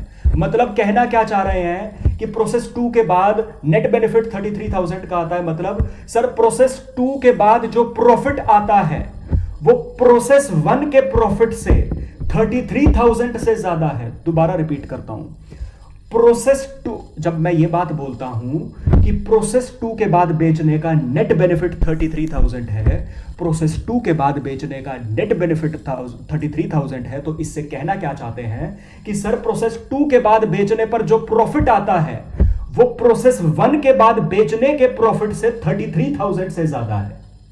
आई होप आपको ये बात समझ आ गई होगी। चलिए अब इस बेस लाइन के according statement of net benefit बनाते हैं। सबसे पहले स्टेटमेंट ऑफ नेट बेनिफिट, दो ऑल्टरनेटिव्स के प्रॉफिट का डिफरेंस होने की वजह से सबसे पहले आपको एक ऑल्टरनेटिव का बेस लेना पड़ेगा कि भाई साहब हम तो ये करेंगे, अब मेरे पास दो ऑल्टरनेटिव थे, प्रोसेस 1 के बाद बेच लूं या प्रोसेस 2 के बाद बेचूं। तो मैं पहले ना प्रोसेस 2 के बाद बेचने का ऑप्शन 2 का बेस बना रहा हूं कि भाई मैं तो ये करूंगा, अगर मैं प्रोसेस 2 के बाद बेचने का बेस बना लेता हूं कि मैं तो प्रोसेस 2 के बाद ही बेचूंगा, तो रेवेन्यू कितना आएगा। सर अगर आप प्रोसेस 2 के बाद बेचते हो तो पहली बात 2,40,000 यूनिट्स बेच पाओगे, ये कॉन्सेप्ट हम ऑलरेडी समझ चुके हैं। और कितने का बेच पाओगे, 2 रुपए का, 4,80,000। सर अगर आपको प्रोसेस 2 के बाद 2,40,000 यूनिट्स पर यूनिट 2 रुपए के हिसाब से बेचकर 4,80,000 यूनिट्स का रेवेन्यू कमाना है तो कुछ खोना भी पड़ेगा।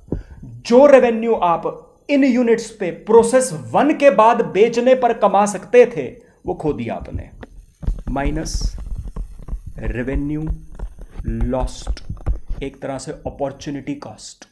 समझ आ रहा है। प्रोसेस 2 के बाद बेचने पर जो रेवेन्यू कमाना है उसको कमाने के लिए प्रोसेस 1 के बाद बेचने पर जो रेवेन्यू कमा सकता था वो खोना पड़ रहा है। अब मेरी बात सुनिए, यहां पे गलती जो भी लिख रहा हूं गलत लिख रहा हूं, आप भी गलत लिख के मैं कहूंगा बल्कि काटना। 2,40,000 इंटू 1.6, यहां पे गलती क्या हुई है, 1.6 तो लिखा है ठीक, हम कह क्या रहे हैं, प्रोसेस 2 के बाद बेचने पर जो रेवेन्यू कमा रहा हूं उसको कमाने के लिए प्रोसेस 1 के बाद बेचने का रेवेन्यू खोना पड़ रहा है। तो सर प्रोसेस 1 के बाद तो मैं पर यूनिट 1.6 के हिसाब से बेच पा रहा था, ये बात तो लिखी है ठीक कि पर यूनिट 1.6 के हिसाब से पैसा कमा सकता था, वो खोना पड़ रहा है। लेकिन 2,40,000 गलत लिखा है। क्यों सर, अगर आप इन यूनिट्स को प्रोसेस 1 के बाद बेचते तो 2,40,000 यूनिट्स थोड़ा ना बेच पाते, प्रोसेस 1 से तो 1,20,000 यूनिट्स ही बेच पाते। वो तो प्रोसेस 2 में ऐसा काम हो रहा था कि 1,20,000 के बदले 2,40,000 यूनिट्स बन पा रही थी। तो यहां पे करेक्ट कैलकुलेशन 1,20,000 यूनिट्स इंटू 1.6, समझ आ गया। और मैं आपकी रेफरेंस के लिए यहां पे लिख देता हूं, इसका मतलब क्या है, sell at process 1, revenue lost क्या है जो प्रोसेस 1 के बाद बेचकर कमा सकता था, 1,20,000 इंटू 1.6, 1,92,000। समझ आ गया। तो ये आ जाएगा आपके पास एडिशनल रेवेन्यू। एडिशनल रेवेन्यू का मतलब जो हमने बेस बनाया था, बेस क्या बनाया था कि भाई साहब हम तो प्रोसेस 2 के बाद ही बेचेंगे, तो जो हमने बेस बनाया था कि हम प्रोसेस 2 के बाद बेचेंगे, उस बेस में ओवर एंड अबव पहला ऑल्टरनेटिव कितना एडिशनल प्रॉफिट कमा पा रहे हैं,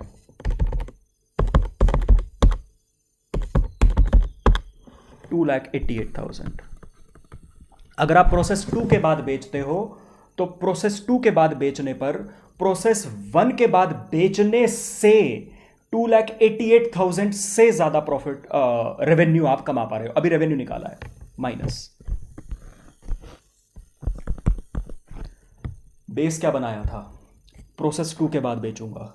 प्रोसेस 2 के बाद बेचने पर सिंपल सी बात, डिसीजन हम कैसे लेते हैं, कोई भी पर्टिकुलर डिसीजन लेने की वजह से क्या कमा रहा हूं और उस डिसीजन को लेने की वजह से क्या खो रहा हूं, जो पा रहा हूं माइनस जो खो रहा हूं, नेट अगर ये आता है कि मैं नेट पा रहा हूं तो डिसीजन हाँ में ले लूंगा, नेट नेगेटिव में आ जाता है डिसीजन ना में ले लूंगा। तो बेस क्या बनाया था, प्रोसेस 2 के बाद बेचेंगे, प्रोसेस 2 के बाद बेचने पर ये पा रहा हूं, प्रोसेस 2 के बाद बेचने पर ये खोना पड़ रहा है जो कमा सकता था अगर ये ना करता, माइनस प्रोसेस 2 के बाद बेचने पर further processing cost of process 2। Process 2 के बाद अगर बेचना है तो जो प्रोसेस 2 में एक्स्ट्रा खर्चा आ रहा है वो इंकर करना पड़ेगा। क्या क्या खर्चा था, मटेरियल का खर्चा और कन्वर्जन या प्रोसेसिंग का खर्चा, कितना कितना था, 1,32,000, 1,20,000, ये टोटल आ जाता है 2,52,000। तो सर प्रोसेस 2 के बाद अगर बेचते हो तो ये पाओगे, प्रोसेस 2 के बाद बेचते हो तो ये खोओगे, प्रोसेस 2 के बाद अगर बेचते हो तो ये खर्च करना पड़ेगा। नेट कितना पाओगे? Minus 2,52,000, 36,000 net benefit.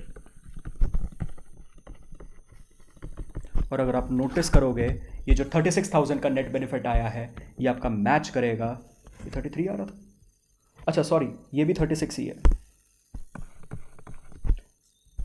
99,000 माइनस 63,000, 36,000 ही है। ठीक है जी, तो आंसर आपका यहाँ पे भी सेम आ रहा है। मतलब मेरे को मालूम है यहाँ पे एक दो डाउट है, वो मैं अभी खुद बोलूँगा, तो चिंता मत करो। तो यहाँ पे एकदम एक तरह से हमारे पास क्या आया, पहले हमने बेस बनाया कि सर हम तो प्रोसेस 2 के बाद बेचेंगे, किसी भी एक ऑल्टरनेटिव को बेस बना सकते हो।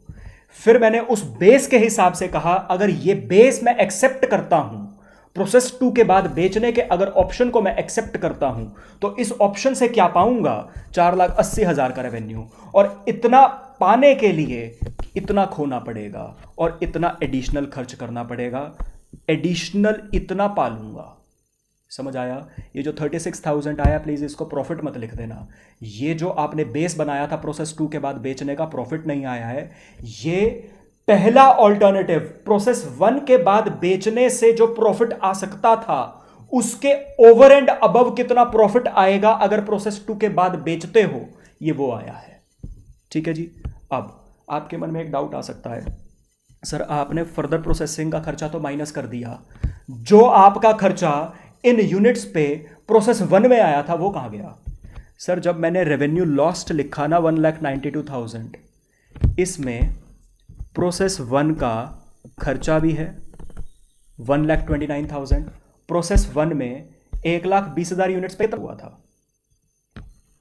ये देखिए प्रोसेस 1 में 1,20,000 यूनिट्स पे 1,29,000 का ही तो खर्चा हुआ था।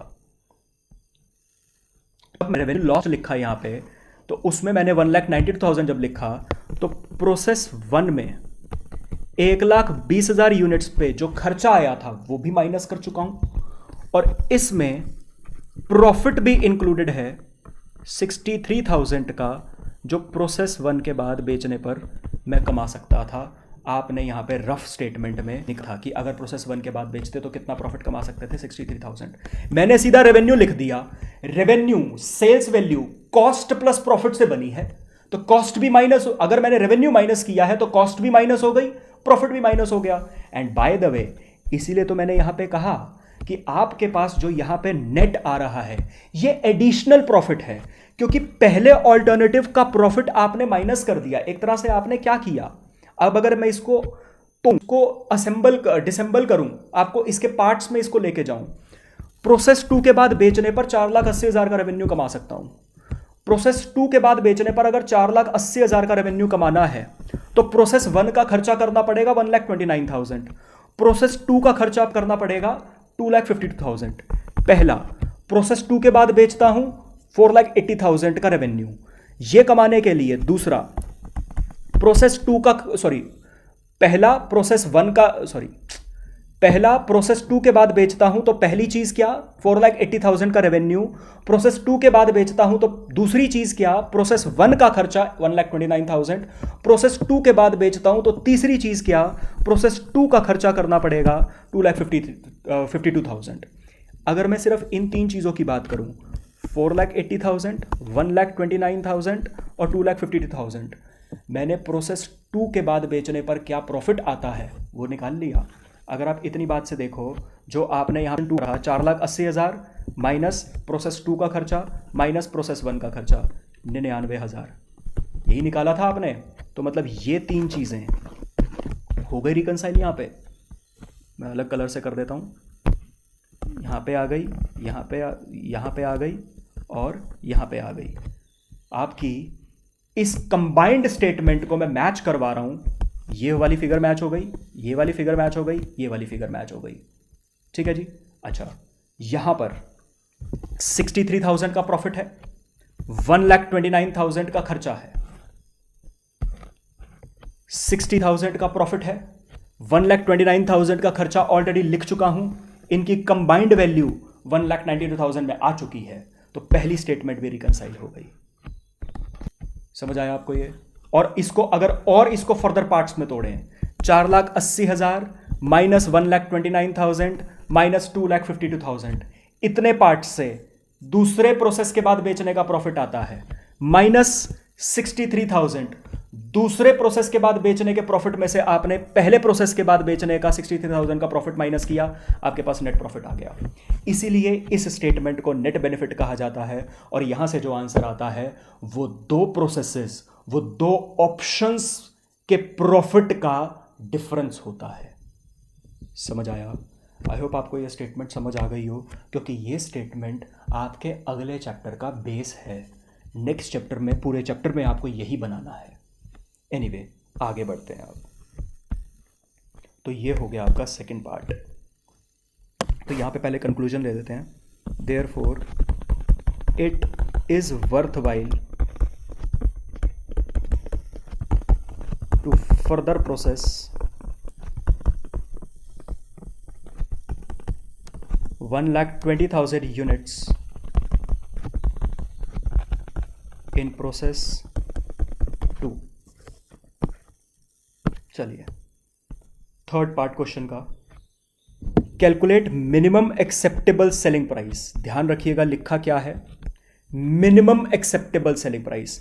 मैं इस पे इतना फोकस क्या कर रहा हूं, देखो नॉर्मली तो सेलिंग प्राइस में क्या होता है, कॉस्ट प्लस प्रॉफिट, लेकिन यहां पे आपको क्वेश्चन ने बोला है मिनिमम एक्सेप्टेबल सेलिंग प्राइस। तो मिनिमम का मतलब सिर्फ कॉस्ट, मेरी कॉस्ट ही रिकवर हो जाए। जो पैसा मैंने खोया है, मेरी जेब से निकला है या मैंने खो दिया, एटलीस्ट उतना रिकवर हो जाए, उतने में बेच दूंगा, उससे कम में नहीं बेचूंगा।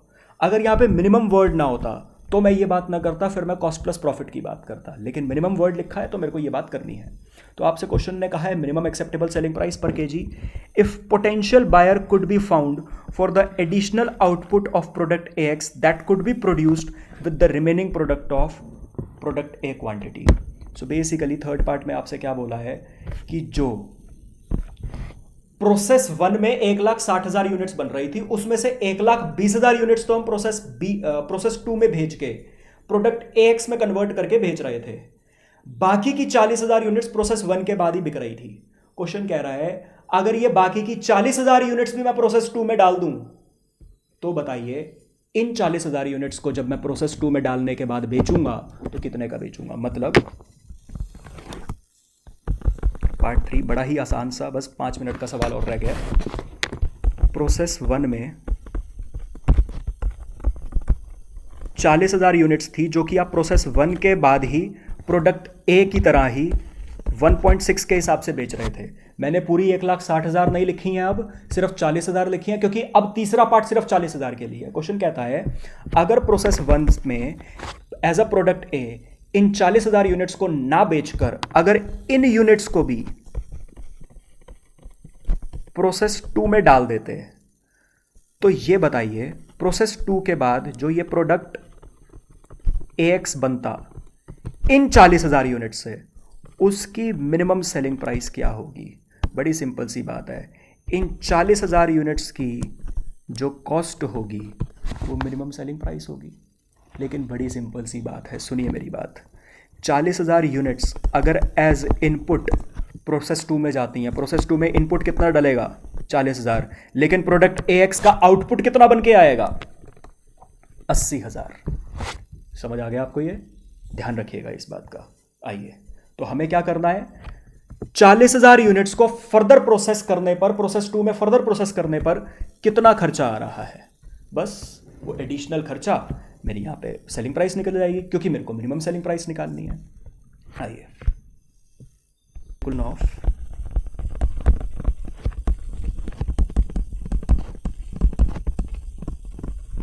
Minimum selling price.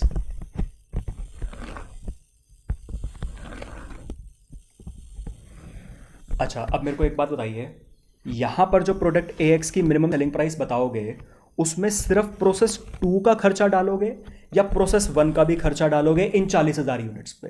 सर खर्चा तो सारा डालेंगे। पहले मैंने प्रोसेस 1 में इन यूनिट्स को बनाया, वहां खर्चा आया, फिर प्रोसेस 2 में डाला, प्रोसेस 2 का खर्चा आया, फिर जाके इसको एज अ प्रोडक्ट AX बेच रहा हूं। तो खर्चा तो मेरे को पूरा ही रिकवर करना है। अगर मिनिमम सेलिंग प्राइस भी है तो खर्चे दोनों डालने हैं। पहले प्रोसेस 2 का खर्चा डाल लेते हैं। Cost incurred in process 2। अच्छा, मैं साथ साथ बात करता हूं, मेरे को एक बार ही बताइए, प्रोडक्ट AX बन कितना रहा है? 80,000 यूनिट्स, जबकि प्रोसेस 2 में इनपुट डाला कितना था? 40,000 यूनिट्स। तो सर मेरे को यह बताइए, प्रोसेस 2 में जो मटेरियल का एंड कन्वर्जन का जो खर्चा आया होगा वो कितनी यूनिट्स पर आया होगा? 40,000 यूनिट्स पर आया होगा या 80,000 यूनिट्स पर? सर वो खर्चा 40,000 यूनिट्स पर आया होगा, क्योंकि प्रोसेसिंग का खर्चा इनपुट पर इंकर करते हो, आउटपुट तो रिजल्टेंट होता है, खर्चा तो इनपुट पर होता है। लेबर ने कितनी यूनिट्स पर काम किया होगा? लेबर ने 40,000 यूनिट्स के मटेरियल पर काम किया होगा। ओवरहेड्स वगैरह का, मशीनों का खर्चा, फ्यूल का खर्चा कितनी यूनिट्स पर आया होगा? 40,000 यूनिट्स। वो तो आउटपुट बन गया उससे 80,000 यूनिट्स का। समझ आया आपको ये? तो cost incurred in process 2 on 40,000 units. Sir अब भला ये खर्चा आएगा कैसे? आ जाओ क्वेश्चन में। आपको क्वेश्चन में प्रोसेस 2 में 1,20,000 यूनिट्स को प्रोसेस करता हूं तो कितना खर्चा आता है वो दे रखा है। 1,60,000 यूनिट्स को प्रोसेस करता हूं तो कितना खर्चा आता है वो दे रखा है। इन दोनों के खर्चों का डिफरेंस, 40,000 यूनिट्स को फर्दर प्रोसेस करता हूं तो कितना खर्चा आएगा वो आ जाएगा। बड़ी सिंपल सी बात है। आई होप आपको समझ आया। आइए,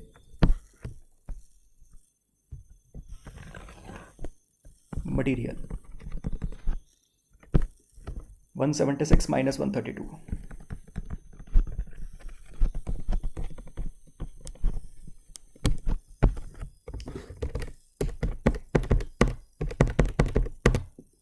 44,000। Conversion 140 minus 120,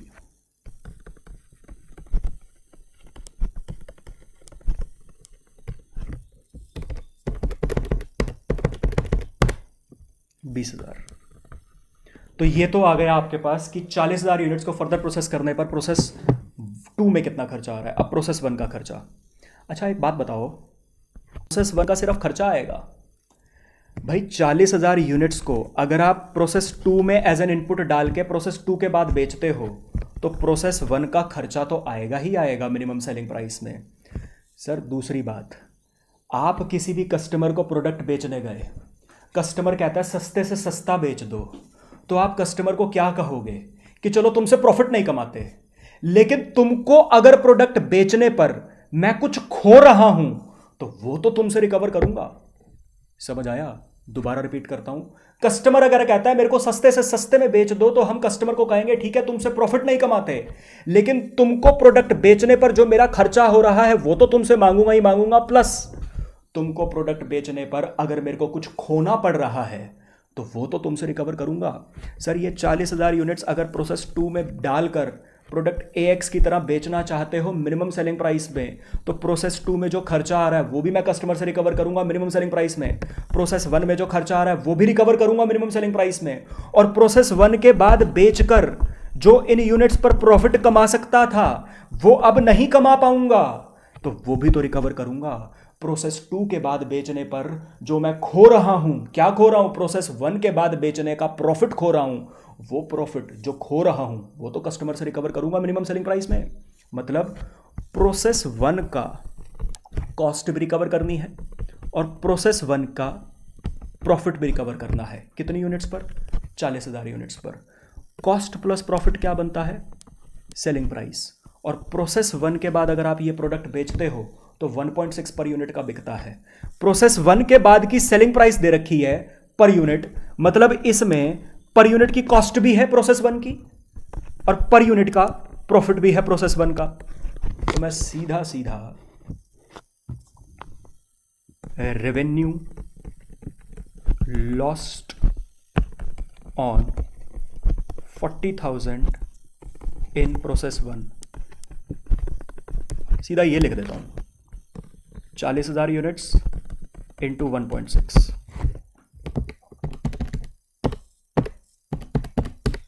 64,000। अगर मैं सीधा 40,000 इंटू 1.6 कर देता हूं तो 40,000 यूनिट्स की कॉस्ट भी आ गई इसमें, 40,000 यूनिट्स का प्रॉफिट भी आ गया। कहां का? प्रोसेस 1 का, क्योंकि सेलिंग प्राइस है, कॉस्ट प्लस प्रॉफिट से बनी होगी। तो ये आपके पास मिनिमम रेवेन्यू आ जाएगा, सेलिंग प्राइस नहीं आएगी। सेलिंग प्राइस आती है divided by number of units करूंगा ना पर यूनिट के निकालने के लिए। तो ये आ जाएगा 44,000 प्लस 20,000 प्लस 64,000, ये आ गया 1,28,000। मेरे को निकालनी है minimum selling price per unit. Minimum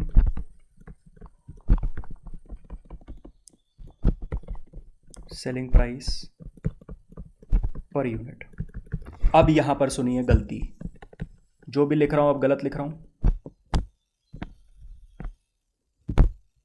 मैं इसको अलग कलर से लिख देता हूं, ये बल्कि लिख के आप खुद से काट के लिखिएगा, सो दैट आपको रिवाइज करते हुए ध्यान रहे ये नहीं करना है।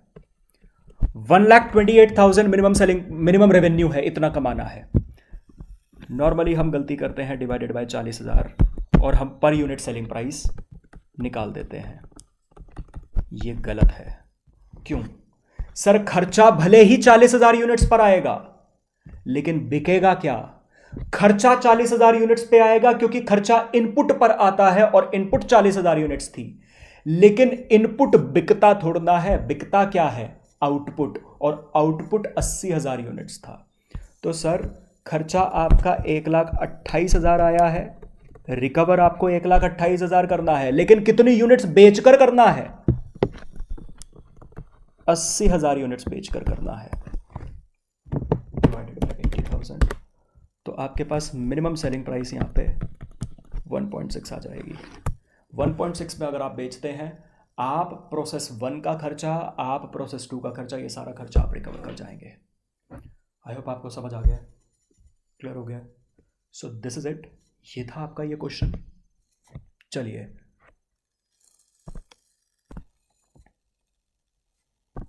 चलिए अब मैं आपके डाउट्स पिकअप कर रहा हूँ एक एक करके। जिसके जो डाउट्स होंगे वो आप सुनते जाइएगा। ऑल्दो अब आगे की वीडियो में डाउट्स ही कवर अप होंगे जो भी आपने मेरे पास भेजे हैं, तो अकॉर्डिंगली आप इसको सुन सकते हैं डाउट्स वगैरह को। कुछ नया नहीं करवाऊंगा अब इसके बाद, ठीक है। अच्छा, आधे नालायक डाउट्स जिनके नहीं होंगे, प्रैक्टिस कर चुके होंगे, तो वो नालायक इस वीडियो को बंद कर सकते हैं। उससे पहले एक बात सुनते जाओ। अब क्योंकि आपका ये चैप्टर खत्म हो चुका है प्रोसेस कॉस्टिंग, जो क्लास के क्वेश्चंस हैं वो सारे आपके रिवाइज होने चाहिए, पूरे एक एक क्वेश्चन। उसके अलावा जितने भी क्वेश्चंस हैं along with extra practice questions, ये सारे आपके कंप्लीट होने चाहिए, ठीक है। अब अगला चैप्टर अगेन मैं 2 क्लासेस तक का आपके पास टाइम होगा, थोड़ा सा स्लो चलूंगा। आपका अगले हफ्ते 24 अप्रैल 24 अप्रैल आपका टेस्ट है contract costing and process costing, ठीक है जी। तैयारी कर लीजिए स्टार्ट, ठीक है। और सुनिए, मेरे को उस वीडियो को बनाने में भी थोड़ा टाइम लगेगा क्योंकि थोड़ी सी बड़ी वीडियो बनेगी। ऑल्दो आप एक बार ये रिवाइज कर लीजिए। मैं कोशिश करूंगा इस टेस्ट से पहले ही वो वीडियो तैयार हो जाए, 2-3 दिन में ही। तो मैं मंडे ट्यूसडे तक आपको वो वीडियो भेजने की पूरी कोशिश करूंगा। लेकिन मेरी कोशिश ये है कि मैं टेस्ट से पहले अभी तक जो भी हमने सिलेबस किया है उस पूरे सिलेबस की आपके लिए एक रिवीजन वीडियो बना रहा हूं मैं। ऑब्वियसली लेंथ में थोड़ी बड़ी होगी क्योंकि पूरा रिवीजन कवर अप करेंगे। उसमें मैं सारे कॉन्सेप्ट जो हमने करे हैं वो सारे कॉन्सेप्ट रिवाइज करेंगे, और उसमें मैं पिक करूंगा आरटीपी। ऑब्वियसली आपका अटेम्प्ट है नवंबर 20, तो आपके अटेम्प्ट की तो आरटीपी अभी आई नहीं होगी। जो मई 20 के लिए, जो कि अब पोस्टपोन होकर जून 20 हो गया है, जो जून 20 के लिए आरटीपी आई है वो मैं इसमें कवर अप कर दूंगा। तो जो मेरे बच्चे अभी पेपर दे रहे हैं उनके भी काम आ जाएगी ये वीडियो। ऑब्वियसली आपकी रिवीजन हो जाएगी और आपके इंस्टीट्यूट की आरटीपी भी कवर हो जाएगी। Institute mock test papers conduct करता है। जो इस बारी के अटेम्प्ट के लिए मॉक टेस्ट पेपर इंस्टीट्यूट ने कंसिडर किया हुआ है वो भी मैं इसमें कवर्ड अप कर दूंगा, उसका क्वेश्चन भी। और जो नवंबर 2019 में पेपर आया था, नवंबर 2019 में पेपर आया था, इस पेपर में जो जो चैप्टर्स हमारे अभी तक कवर्ड हुए हैं, उन चैप्टर्स में से जो जो क्वेश्चन आए थे वो मैं इस वीडियो में क्वेश्चंस कवर्ड अप कर दूंगा उन चैप्टर्स के। ठीक है जी, तो ये वीडियो ज़रूर देख लीजिएगा, मैं इन्फॉर्म आपको कर दूंगा सो दैट आपकी अच्छे से रिवीजन हो जाए। आईसीआई इंस्टीट्यूट के भी सारे ही क्वेश्चंस, बुक में पास्ट ईयर क्वेश्चंस वगैरह हमने कवर्ड अप किए और प्रैक्टिस क्वेश्चन, स्टडी मैट के क्वेश्चंस कवर्ड अप किए। जो ये इधर उधर के आरटीपी मॉक टेस्ट वगैरह के क्वेश्चन होते हैं, ये भी हमारे इससे कवर्ड अप हो जाएंगे। अच्छा, जो जून अटेम्प्ट के कॉस्टिंग के पेपर में क्वेश्चन आएगा, वो ऐसी ही एक वीडियो मैं आपके अटेम्प्ट के आसपास बना दूंगा, वो तब कवर्ड अप हो जाएगा। वो तो वैसे क्लास में भी हम कवर्ड अप कर लेंगे जब होगा पेपर, उसकी टेंशन मत लेना। ठीक है, तो ये हो जाएगा और आप इस टेस्ट की तैयारी वैसे शुरू कर दीजिए। आइए, अब मैं डाउट्स पिक कर रहा हूँ। तो सबसे पहले डाउट है बच्चे का, अच्छा एक मिनट, पहले श्रुति का ये डाउट है इन क्वेश्चन 20।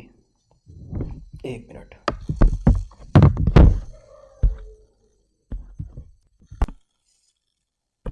हाँ जी, तो श्रुति का डाउट है सर क्वेश्चन 20 में इन्होंने वर्क इन प्रोग्रेस में 66.67% की कंप्लीशन ले रखी है मटेरियल के रेस्पेक्ट में, जबकि क्वेश्चन में बोल रखा है कि मटेरियल ईयर के स्टार्टिंग में ही डाल दिया गया था। यही बोला है आपने sir in question 20, why have they taken closing work in progress 66.67% for material even if it is given in the question that material was put in the process at the beginning and other cost were incurred over the year. ठीक है, तो सवाल इनका एक तरह से ये है सर, वर्क इन प्रोग्रेस के रिस्पेक्ट में आपने, क्लोजिंग वर्क इन प्रोग्रेस के रिस्पेक्ट में आपने सॉल्यूशन में 66.67% क्यों लिया है मटेरियल के रिस्पेक्ट में, जब सवाल ने कह रखा था कि मटेरियल तो ईयर के स्टार्टिंग में डाल दिया। भाई मटेरियल ईयर के स्टार्टिंग में डालना शुरू किया मशीनों में, ईयर के एंड तक आते आते पता चला कि जो units closing work in progress में हैं उनके रिस्पेक्ट में जो मटेरियल अभी डला था वो डाल तो ईयर के स्टार्टिंग में ही दिया था, लेकिन वो कंप्लीट नहीं था, अभी और डालना था। इसका मतलब सिंपल सा ये है, क्वेश्चन में स्पेसिफिकली बोल रखा है at the end of the month 2/3 was completed, 2/3 completion का मतलब ही यही है। ठीक है जी, आई होप आपका डाउट का आंसर हो गया यहाँ पे। चलिए, अच्छा इसके अलावा डाउट है क्वेश्चन नंबर 22 में। क्वेश्चन नंबर 22 में क्या डाउट है, what will be the amount in opening work in progress. अच्छा ठीक है, ये तो मैंने आंसर कर दिया था। चलो जी, इसके बाद है और डाउट,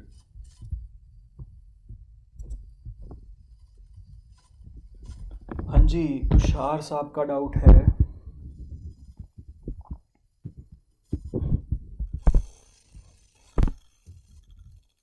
तुषार का डाउट कॉन्ट्रैक्ट कॉस्टिंग से है।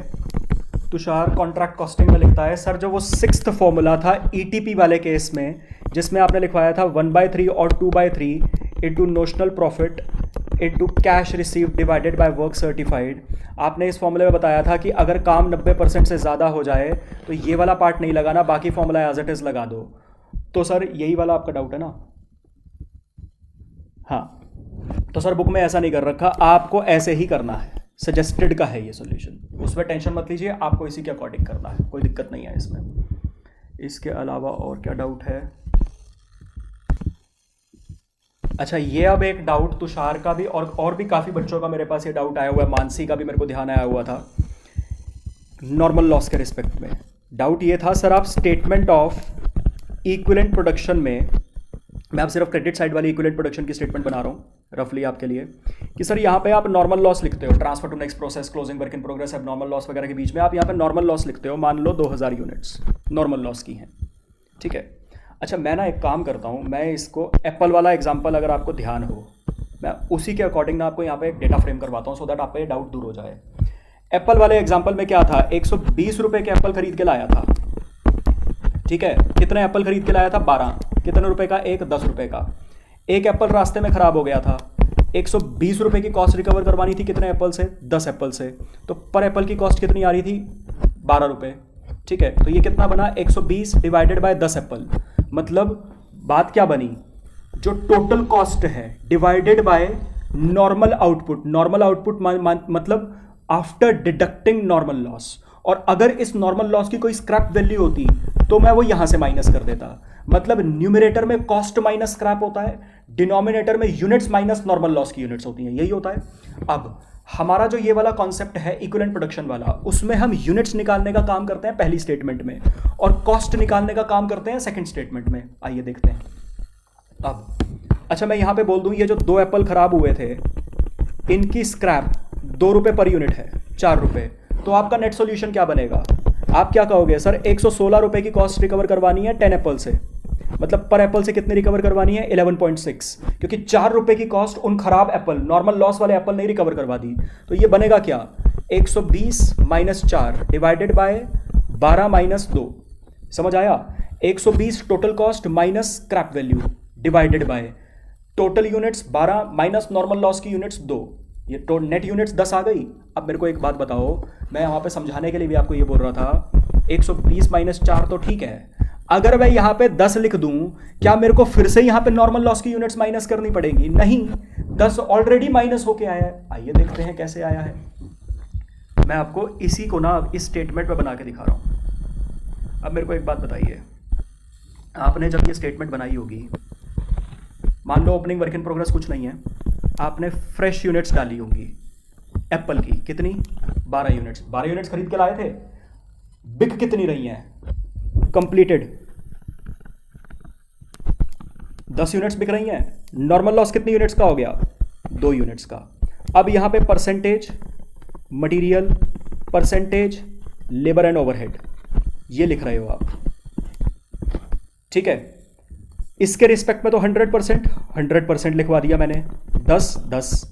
नॉर्मल लॉस के रिस्पेक्ट में लेबर ओवरहेड में लिखवाया नहीं। क्या लॉजिक? क्योंकि ईयर के स्टार्टिंग में प्रेडिक्ट हो जाता है, इस पे खर्चा ही नहीं लगा होता लेबर ओवरहेड का। और जो नॉर्मल लॉस की यूनिट्स मटेरियल के रिस्पेक्ट में आएंगी, यहां पे भी निल लिख दूंगा। क्यों लिखा निल? मटेरियल का खर्चा भले ही लगा है, लेकिन अगर निल लिखूंगा तो ही तो यहां पे नेट यूनिट्स 10 आएंगी। ये जो नेट यूनिट्स 10 आई हैं, ऑटोमेटिकली नॉर्मल लॉस की यूनिट्स माइनस हो गई इसमें से। अब जब स्टेटमेंट ऑफ कॉस्ट बनाऊंगा, स्टेटमेंट ऑफ कॉस्ट में कंपोनेंट में मटेरियल लिखा होगा 120 का खरीद के लाया था, माइनस स्क्रैप 4 रुपए, नेट कॉस्ट आ गई 116 डिवाइडेड बाय, यहां पे इक्विवेलेंट प्रोडक्शन लिखता हूं।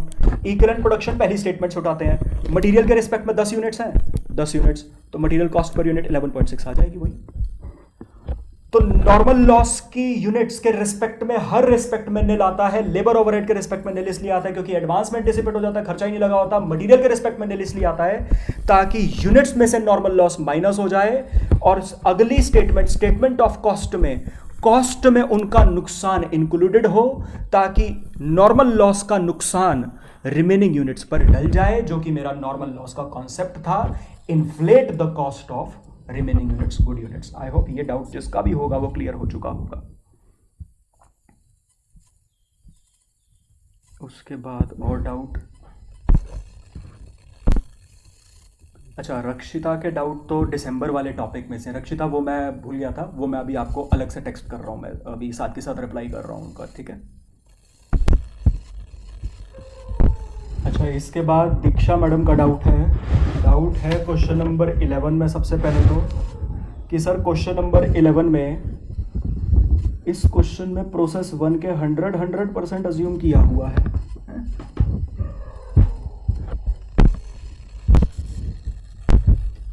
अरे दीक्षा, थोड़ा डाउट डिटेल में लिख दिया करो, बस फोटो भेज रखी है और उसके नीचे लिखा हुआ है ऐसा क्यों।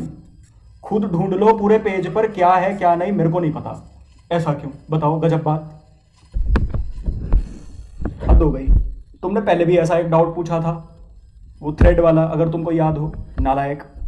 चलो, अभी इसमें अमीशी ने भी मुझसे एक डाउट पूछा था, तो मैं इसी को ही एक बारी पूरा रिपीट कर देता हूँ, जो भी है इसमें। जिसका भी जो डाउट होगा वो प्लीज सुन लीजिए।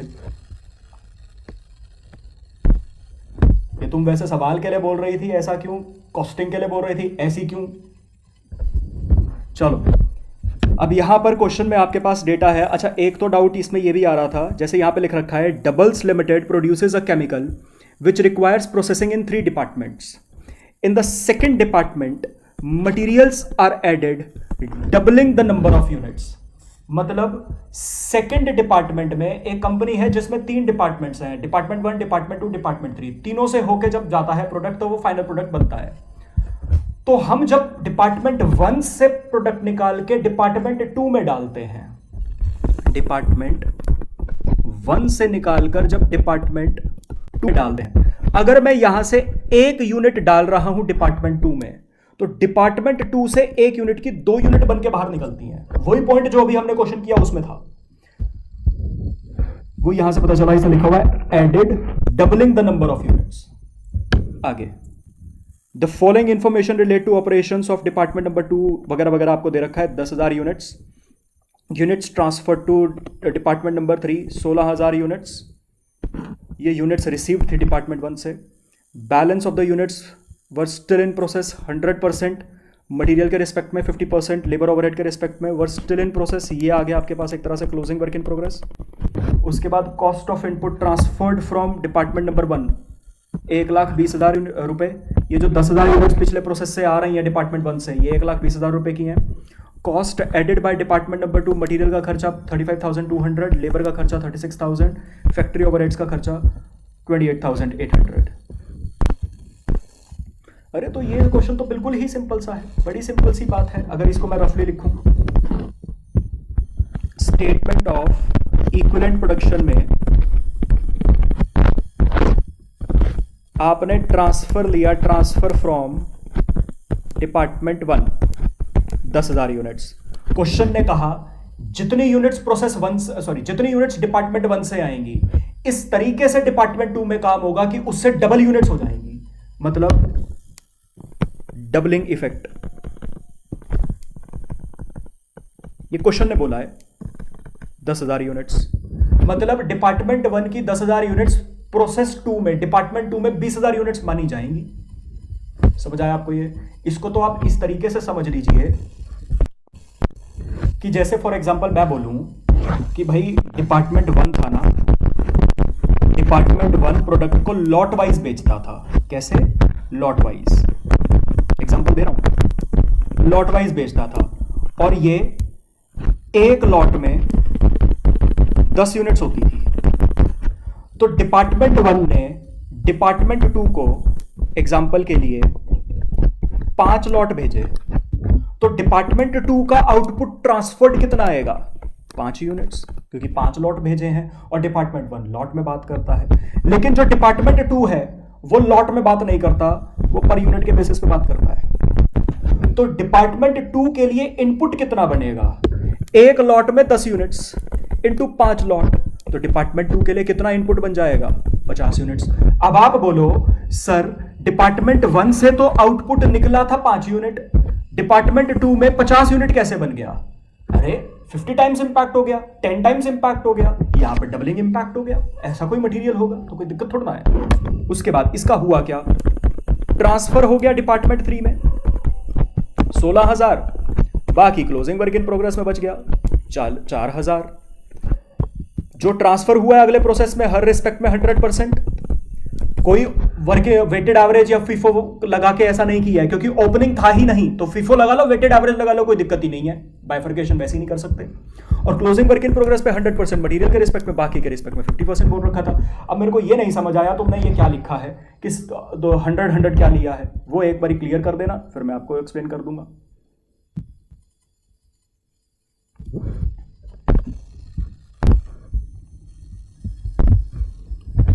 बेटा अगर किसी क्वेश्चन में डाउट पूछते हो तो सॉल्यूशन के बीच में एक फोटो खींच के डाल दी है मेरे पास, क्वेश्चन नंबर भी लिख दिया करो, मतलब मैं ढूंढता रहूं अब ये कहां पे था, नालायक।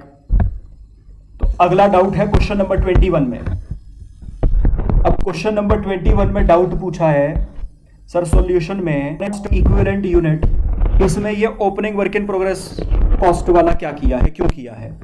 बेटा अगर आपने ये डाउट पूछा है मतलब आपको वेटेड एवरेज मेथड ही नहीं समझ आया, फिर तो वेटेड एवरेज मेथड लगाया है। देखिए स्टेटमेंट, आपको अगर ये डाउट आया तो आपको यहां पर ये डाउट नहीं आया कि स्टेटमेंट ऑफ इक्विवेलेंट प्रोडक्शन में ट्रांसफर टू प्रोसेस, अगले प्रोसेस में इसको बाइफरकेट क्यों नहीं किया? आपको अगर यहां पे स्टेटमेंट ऑफ कॉस्ट में डाउट आया कि ओपनिंग वर्क इन प्रोग्रेस की कॉस्ट क्यों लिखी है, तो फिर ये डाउट क्यों नहीं आया कि पहली स्टेटमेंट में बाइफरकेट क्यों नहीं किया इसको? बेटा वेटेड एवरेज मेथड लगाया है, और वेटेड एवरेज मेथड में कॉस्ट कैसे निकलती है? वेटेड एवरेज कॉस्ट कैसे होती है? Opening cost plus current cost divided by opening units plus current units. Opening units plus current units, उसका ट्रीटमेंट हमने पहली statement, cost plus current cost, उसका ट्रीटमेंट हम सेकंड स्टेटमेंट में कर रहे हैं। ये तो वेटेड एवरेज का बेसिक कॉन्सेप्ट था। अच्छा, इसके बाद हो सकता है आपका डाउट गलत समझ रहा हूं, हो सकता है आपका डाउट ये हो कि इस सवाल में मेरे ख्याल से फीफो वेटेड एवरेज के लिए बोला नहीं है कि वो लगाना है, वेटेड एवरेज लगाना है। अगर आपका ये डाउट है कि सर वेटेड एवरेज क्यों लगा दिया, तो वो अजम्पशन है। मतलब सर क्या फीफो लगाते? फिर बिल्कुल लगा सकते थे, फीफो लगा के कर लो। हाँ, अगर आप फीफो लगा के करते तो फिर आपको यहां पे बाइफरकेशन देनी पड़ती 35,000 की, कि पहले 2,000 का 2,000 ओपनिंग वाला गया होगा, बाकी 33,000 फ्रेश यूनिट्स में से गया होगा, और फिर क्लोजिंग बचा होगा। और फिर अगर आप फीफो लगाते तो आपको ओपनिंग कॉस्ट की जरूरत नहीं थी यहां पे, फिर आप सिर्फ करंट कॉस्ट के अकॉर्डिंग करते, लेकिन अकॉर्डिंगली फिर चेंजेस आपके statement of opportunity of cost में आ जाते। दूसरी बात, सर फिर भी बुक के सॉल्यूशन में आपने वेटेड एवरेज की असम्पशन क्यों ली? बेटा इसलिए ली, अगर आप फीफो लगाते, ओपनिंग वर्क इन प्रोग्रेस की परसेंटेज ऑफ कंप्लीशन चाहिए होती आपको। परसेंटेज ऑफ कंप्लीशन क्यों चाहिए होती? स्टेटमेंट ऑफ इक्विवेलेंट प्रोडक्शन में आप यहां पे ट्रांसफर टू नेक्स्ट प्रोसेस में बाइफरकेट करते कि भाई साहब 2,000 ओपनिंग वर्क इन प्रोग्रेस में है। अगर आप इसको 2,000 को बाइफरकेट करके लिखते हैं तो इस पे कितना काम पहले हो चुका है वो हटाकर कितना काम अब हुआ है वो यहां पर लिखते हैं। इसी तरीके से लेबर के रिस्पेक्ट में, इसी तरीके से ओवरहेड के रिस्पेक्ट में ये आपको लिखना पड़ता। मतलब ओपनिंग वर्क इन प्रोग्रेस की परसेंटेज ऑफ कंप्लीशन आपको, मतलब ओपनिंग वर्क इन प्रोग्रेस की परसेंटेज ऑफ कंप्लीशन आपको चाहिए होती, जो कि आपको कुछ नहीं है। तो अगर आप फीफो की अजम्पशन लेते तो ओपनिंग वर्क इन प्रोग्रेस की परसेंटेज ऑफ कंप्लीशन की अजम्पशन भी लेनी पड़ती, तो दो अजम्पशन बन जाती। ये कितनी लेते? 100% मटेरियल के लिए 50% बराबर। तो पहली अजम्पशन हो जाती अप्लाइंग द फीफो मेथड, दूसरी अजम्पशन हो जाती ओपनिंग वर्क इन प्रोग्रेस की परसेंटेज ऑफ कंप्लीशन। अगर वेटेड एवरेज लगाते हो तो सिर्फ अजम्पशन बन जाता है कि अज्यूमिंग वेटेड एवरेज मेथड इसकी परसेंटेज ऑफ कंप्लीशन चाहिए ही नहीं होती, तो कोई अजम्पशन लेने की जरूरत नहीं है। कम अजम्पशन से काम हो जाए ज्यादा बेटर है, ज्यादा अजम्पशन से काम हो थोड़ा कम बेटर होता है, इसलिए वेटेड एवरेज के अकॉर्डिंग किया। पेपर में आप फीफो के अकॉर्डिंग कर सकते हो, कोई दिक्कत नहीं है। ऑल तो वैसे आपकी अंडरस्टैंडिंग के लिए बता दूं, पेपर में जब क्वेश्चन आता है ना वो स्पेसिफाई करता है मेथड, मोस्टली करता है, तो चिंता मत करो। अच्छा, एक दीक्षा ने पूछा है सर अगर हम लोग अभी ऑर्डर करेंगे बुक्स तो वो आएगी या बाद में, या बंद ही हैं? बेटा गजब बात कर रहे हो, यहाँ लॉकडाउन हुआ है, क्वारंटीन, तुम कह रही हो बुक्स ऑर्डर कर दूं आ जाएंगी? बेटा पोस्ट सर्विसेज बंद हैं अभी नहीं आएंगी, ऑर्डर प्लेस हो जाएगा, और जब ये लॉकडाउन खुल जाएगा, पोस्टल सर्विसेज जब चालू हो जाएंगी, आपके पास आ जाएंगी बुक्स। मतलब ऑर्डर हो जाएगा, कैंसिल नहीं होगा ऑर्डर आप प्लेस कर सकते हो। ये इंस्टीट्यूट की गाइडलाइंस आई हुई है, ठीक है, आप ऑर्डर प्लेस कर सकते हो, लेकिन अभी आपके घर पे नहीं आएंगी बुक्स। एनीवे, आगे बढ़ते हैं और डाउट्स के लिए। अच्छा, इसके बाद एक बच्चे का और डाउट है, नंदिनी का डाउट है सर को नंबर में ओपनिंग वर्क इन प्रोग्रेस में जो आपने स्टेटमेंट ऑफ इक्विवेलेंट प्रोडक्शन बनाई, इसमें मटेरियल ए के रिस्पेक्ट में आपने निल क्यों लिया और मटेरियल बी के रिस्पेक्ट में ये कुछ पेंडिंग यूनिट्स आ गई। देखो बड़ी सिंपल सी बात है, क्वेश्चन ने opening work in progress percentage completion दे रखी थी, कहाँ गई नालायक, ओहो चलो मैं यहाँ से लिख लेता हूँ। क्वेश्चन ने ओपनिंग वर्क इन प्रोग्रेस के रिस्पेक्ट में बस इतना लिख रखा था, ये आ गया। मटेरियल के रिस्पेक्ट में 80%, लेबर ओवरहेड के रिस्पेक्ट में 60%। तो क्वेश्चन ने स्पेसिफाई नहीं किया कि पिछले प्रोसेस से आए हुए मटेरियल के लिए इतना कह रहे हैं या करंट प्रोसेस के मटेरियल के लिए इतना कह रहे हैं। तो आपके पास दो अजम्पशंस हैं, या तो आप दोनों के लिए मान लो कि क्वेश्चन ओपन एंडेड है तो हम दोनों के लिए मान रहे हैं। अगर आप ऐसा मानते हो तो यहां पे भी 20% के अकॉर्डिंग आएगा, यहां पे तो लिखा ही 20% के अकॉर्डिंग है। या फिर दूसरी अजम्पशन कि सर जो पिछले प्रोसेस से आया होगा वो तो पूरा का पूरा मशीन में डाल दिया होगा, करंट प्रोसेस का मशीन में मटेरियल थोड़ा बहुत डाला होगा, तो जो 80% कंप्लीशन है वो करंट प्रोसेस के मटेरियल के लिए है, क्योंकि पुराने प्रोसेस से आया हुआ मटेरियल तो पूरा का पूरा मशीन में डाल दिया हो गया, तो उस पर तो 100% काम हो चुका होगा, पहले 100% हो चुका होगा तो अब 0 हुआ होगा, इसलिए नहीं लिया है। एनीवे, अच्छा एक नंदिनी जो आपको मेरे को वीडियोस भेजनी थी वो एक्चुअली उसमें मैं आपको कवर्ड अप करवा दूंगा वो सारा, चिंता मत करो। मैं अभी वही सारी वीडियोस ना कलेक्ट कर रहा हूँ, इधर उधर हैं सारी। तो कुछ एक दो वीडियोस ना बीच में वो हार्ड डिस्क में रखी हुई थी, और हार्ड डिस्क पड़ी हुई है ऑफिस, और ऑफिस जा नहीं सकते अभी। तो वो देखते हैं 20 अप्रैल को अगर थोड़ी बहुत रिलैक्सेशन मिलती है तो मैं वहाँ से लाके आपको कोलेट करके वो सारी वीडियोस भेज दूंगा, ठीक है, जो पिछले उसकी रहती है। एनीवे अच्छा, एक बच्चे का डाउट है सर, एबनॉर्मल लॉस को बैलेंसिंग फिगर लिया है, क्या इसके अलावा भी और कोई तरीका है? नहीं है कोई और तरीका। देखो बड़ी सिंपल सी बात है, मैं कहता हूं मैंने ऑलरेडी मशीन में 10,000 यूनिट्स डाली हुई थी, 1,00,000 यूनिट्स मैंने और फ्रेश इंट्रोड्यूस कर दी, टोटल कितनी हो गई? 1,10,000 यूनिट्स। अब मैं कहता हूं इसमें से कंप्लीट होके ट्रांसफर हो रही हैं 60,000 यूनिट्स, और मैंने ऑलरेडी सोचा हुआ था नॉर्मल लॉस, जो सोचा हुआ था उसकी तो परसेंटेज आपको मालूम होती है, उसका तो बैलेंसिंग फिगर निकालने की जरूरत नहीं होगी, वो आपको मालूम था।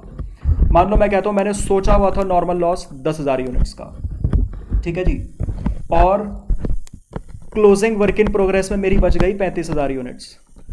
मतलब आपने लॉस सोचा था 10,000 यूनिट्स का, जबकि आपका लॉस हुआ कितना है? 60,000 यूनिट्स अगले प्रोसेस में ट्रांसफर हुई हैं, इनका नुकसान नहीं हुआ, बन गई है। 35,000 यूनिट्स क्लोजिंग में बच गई, नुकसान इनका भी नहीं हुआ, 35,000। तो टोटल यूनिट्स कितनी बनी है या ठीक है? 95,000। डाली कितनी थी? 1,10,000। कितनी खराब हो गई? 15,000। 10,000 तो इसमें से ऑलरेडी पता था आपको कि नॉर्मल लॉस की खराब होंगी, तो बाकी कितनी बची? 5,000। ये किस बात की है? एबनॉर्मल लॉस की। कैसे निकाला? Balancing figure. तो एबनॉर्मल लॉस हमेशा बैलेंसिंग फिगर में ही निकलता है। अच्छा, इस बच्चे ने क्वेश्चन नंबर 11 का भी डाउट पूछ रखा है, वो मैंने अभी बता दिया है। आगे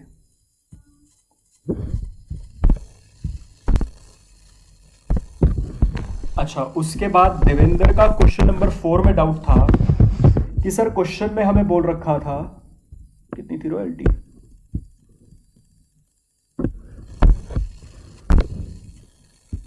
क्वेश्चन नंबर 4 में आपको रॉयल्टी दे रखी थी 0.2 पर यूनिट, और आपको बोल रखा था कि भाई 10,000 यूनिट्स का इनपुट आपने डाला था, इनपुट था 10,000 यूनिट्स का, और आउटपुट एक्सपेक्टेड 90%। यार एक मिनट, ओह चार्जिंग पे लगा दूंगा, एक मिनट। और आउटपुट एक्सपेक्टेड था 90%, मतलब 9,000, लेकिन एक्चुअली में आउटपुट आया 9100। तो देवेंद्र भाई साहब का डाउट ये था, सर रॉयल्टी लगनी तो 0.2 पर यूनिट ऑफ आउटपुट है, ये तो सवाल ने बोल रखा है, लेकिन एक्सपेक्टेड आउटपुट 9,000 पे लगाऊं या एक्चुअल आउटपुट 9100 पे लगाऊं? तो बाकी बच्चों ने भी अगर प्रैक्टिस कर लिया तो उनका भी डाउट यहाँ पे क्लियर हो गया, हो जाएगा अगर आएगा डाउट तो। और जो नालायक बाद में करेंगे वो प्लीज यहाँ से डाउट्स देख लीजिएगा। अच्छा, अब जब आप प्रोसेस अकाउंट बना रहे हो, प्रोसेस अकाउंट में, पहले मैं आंसर बता रहा हूं फिर लॉजिक। प्रोसेस अकाउंट में जब रॉयल्टी लिखोगे, खर्चा डेबिट करोगे रॉयल्टी का, तो 9,000 के हिसाब से करना है। 9,000 इंटू 0.2 कितना आएगा? 1,800। ऐसा क्यों? अभी बताता हूं। सर प्रोसेस अकाउंट में जब खर्चे डाल रहे हो तो जैसे जैसे एक एक यूनिट बनती जा रही है उस हिसाब से खर्चे डाल रहे हो, और प्रोसेस अकाउंट में जो भी चीजें कर रहे हो वो आप ईयर के स्टार्टिंग में कर रहे हो। ईयर के स्टार्टिंग में आपने क्या सोच रखा था कि 90% का आउटपुट आएगा, 9,000 यूनिट्स आएंगी, आपने उस हिसाब से खर्चा कर दिया। या ऐसे सुनो, आपने रॉयल्टी गवर्नमेंट को कब दी होगी? आपने रॉयल्टी गवर्नमेंट को स्टार्टिंग में दी होगी, पहले आपने रॉयल्टी दी होगी, फिर गवर्नमेंट ने आपको काम करने की परमिशन दी होगी। तो जब आपने ईयर के स्टार्टिंग में गवर्नमेंट को रॉयल्टी दी होगी या किसी को भी रॉयल्टी दी होगी, तो आपने ये बोला होगा भाई मेरा बिजनेस का जो ट्रेंड है उसके अकॉर्डिंग 90% का आउटपुट आएगा, बाकी नॉर्मल लॉस होगा, तो 9,000 यूनिट्स का आउटपुट आएगा, उस हिसाब से आपने royalty they the. Year and में पता चला आपका आउटपुट आ गया 9100, मतलब आपको 100 यूनिट्स पर रॉयल्टी और देनी थी, आपने नहीं दी। मेरे को ये बताओ, ये जो 100 यूनिट्स की वजह से 100 यूनिट्स इंटू 0.2, ये जो एक्स्ट्रा रॉयल्टी आपकी बन रही है, ये क्यों बन रही है? क्योंकि 100 यूनिट्स का आपको एबनॉर्मल गेन हुआ है। तो ये जो 100 यूनिट्स का एबनॉर्मल गेन हुआ है उसकी वजह से जो आपको ये एक्स्ट्रा रॉयल्टी देनी पड़ रही है, ये कहाँ से एडजस्ट होगी? एबनॉर्मल गेन अकाउंट से एडजस्ट होगी। तो आप यहाँ पे एबनॉर्मल गेन बनाएंगे। अच्छा, process account debit to abnormal gain, तो बाय प्रोसेस आता है। यहाँ पे यूनिट्स, यहाँ पे एबनॉर्मल गेन का अमाउंट लिखते हो, इसको इस तरफ लेके जाते हो और कॉस्टिंग P&L में डालते हो। एक तो क्या लिखते हो? टू नॉर्मल लॉस, कि इतने एबनॉर्मल गेन को कमाने के लिए क्या खोया है, वो लिख दोगे यहाँ पे। साथ की साथ टू रॉयल्टी। कौन सी वाली रॉयल्टी? ये जो एक्स्ट्रा पे करनी पड़ी है 100 यूनिट्स की एट 0.2, 20 रुपए, ये यहाँ पे आ जाएगी बाकी कॉस्टिंग P&L में। एबनॉर्मल गेन होने की वजह से ये एक्स्ट्रा खर्चा लगा है, तो गेन से ही एडजस्ट होगा। समझ आ गया होगा आपको ये? आगे। अच्छा, सिमरन का भी क्वेश्चन नंबर 11 में डाउट है, आई होप वो भी क्लियर हो गया होगा। मानसी, आई होप आपको नॉर्मल लॉस वाला क्लियर हो गया होगा। अब अगर अभी भी नहीं हुआ तो प्लीज़ मेरे को बताइएगा। और ईशिका ने तो बस लिखा हुआ है सर क्वेश्चन नंबर 11 में डाटा समझ नहीं आया, डाउट है। बेटा डाउट तो बताओ। आई होप वैसे मैंने क्वेश्चन नंबर 11 डिस्कस किया है, समझ आ गया होगा। नहीं आया तो प्लीज़ कॉल करके पूछिएगा। सो आई होप सबके डाउट्स मैंने इसमें कंसिडर कर लिए हैं। जो भी अभी तक आए हुए हैं सारे डाउट्स मेरे हिसाब से मैंने कंसिडर कर लिए हैं। बाकी स्टिल अगर कोई डाउट मिस आउट हो गया हो, एक खुशबू ने कुछ डाउट पूछा हुआ है कॉल करने के लिए। बेटा आप कॉल करके डाउट पूछ लेना जो भी होगा। चलिए फिर बाकी फिर नेक्स्ट क्लास में करते हैं। संडे आएगी आपके पास अब क्लास। Okay, bye bye.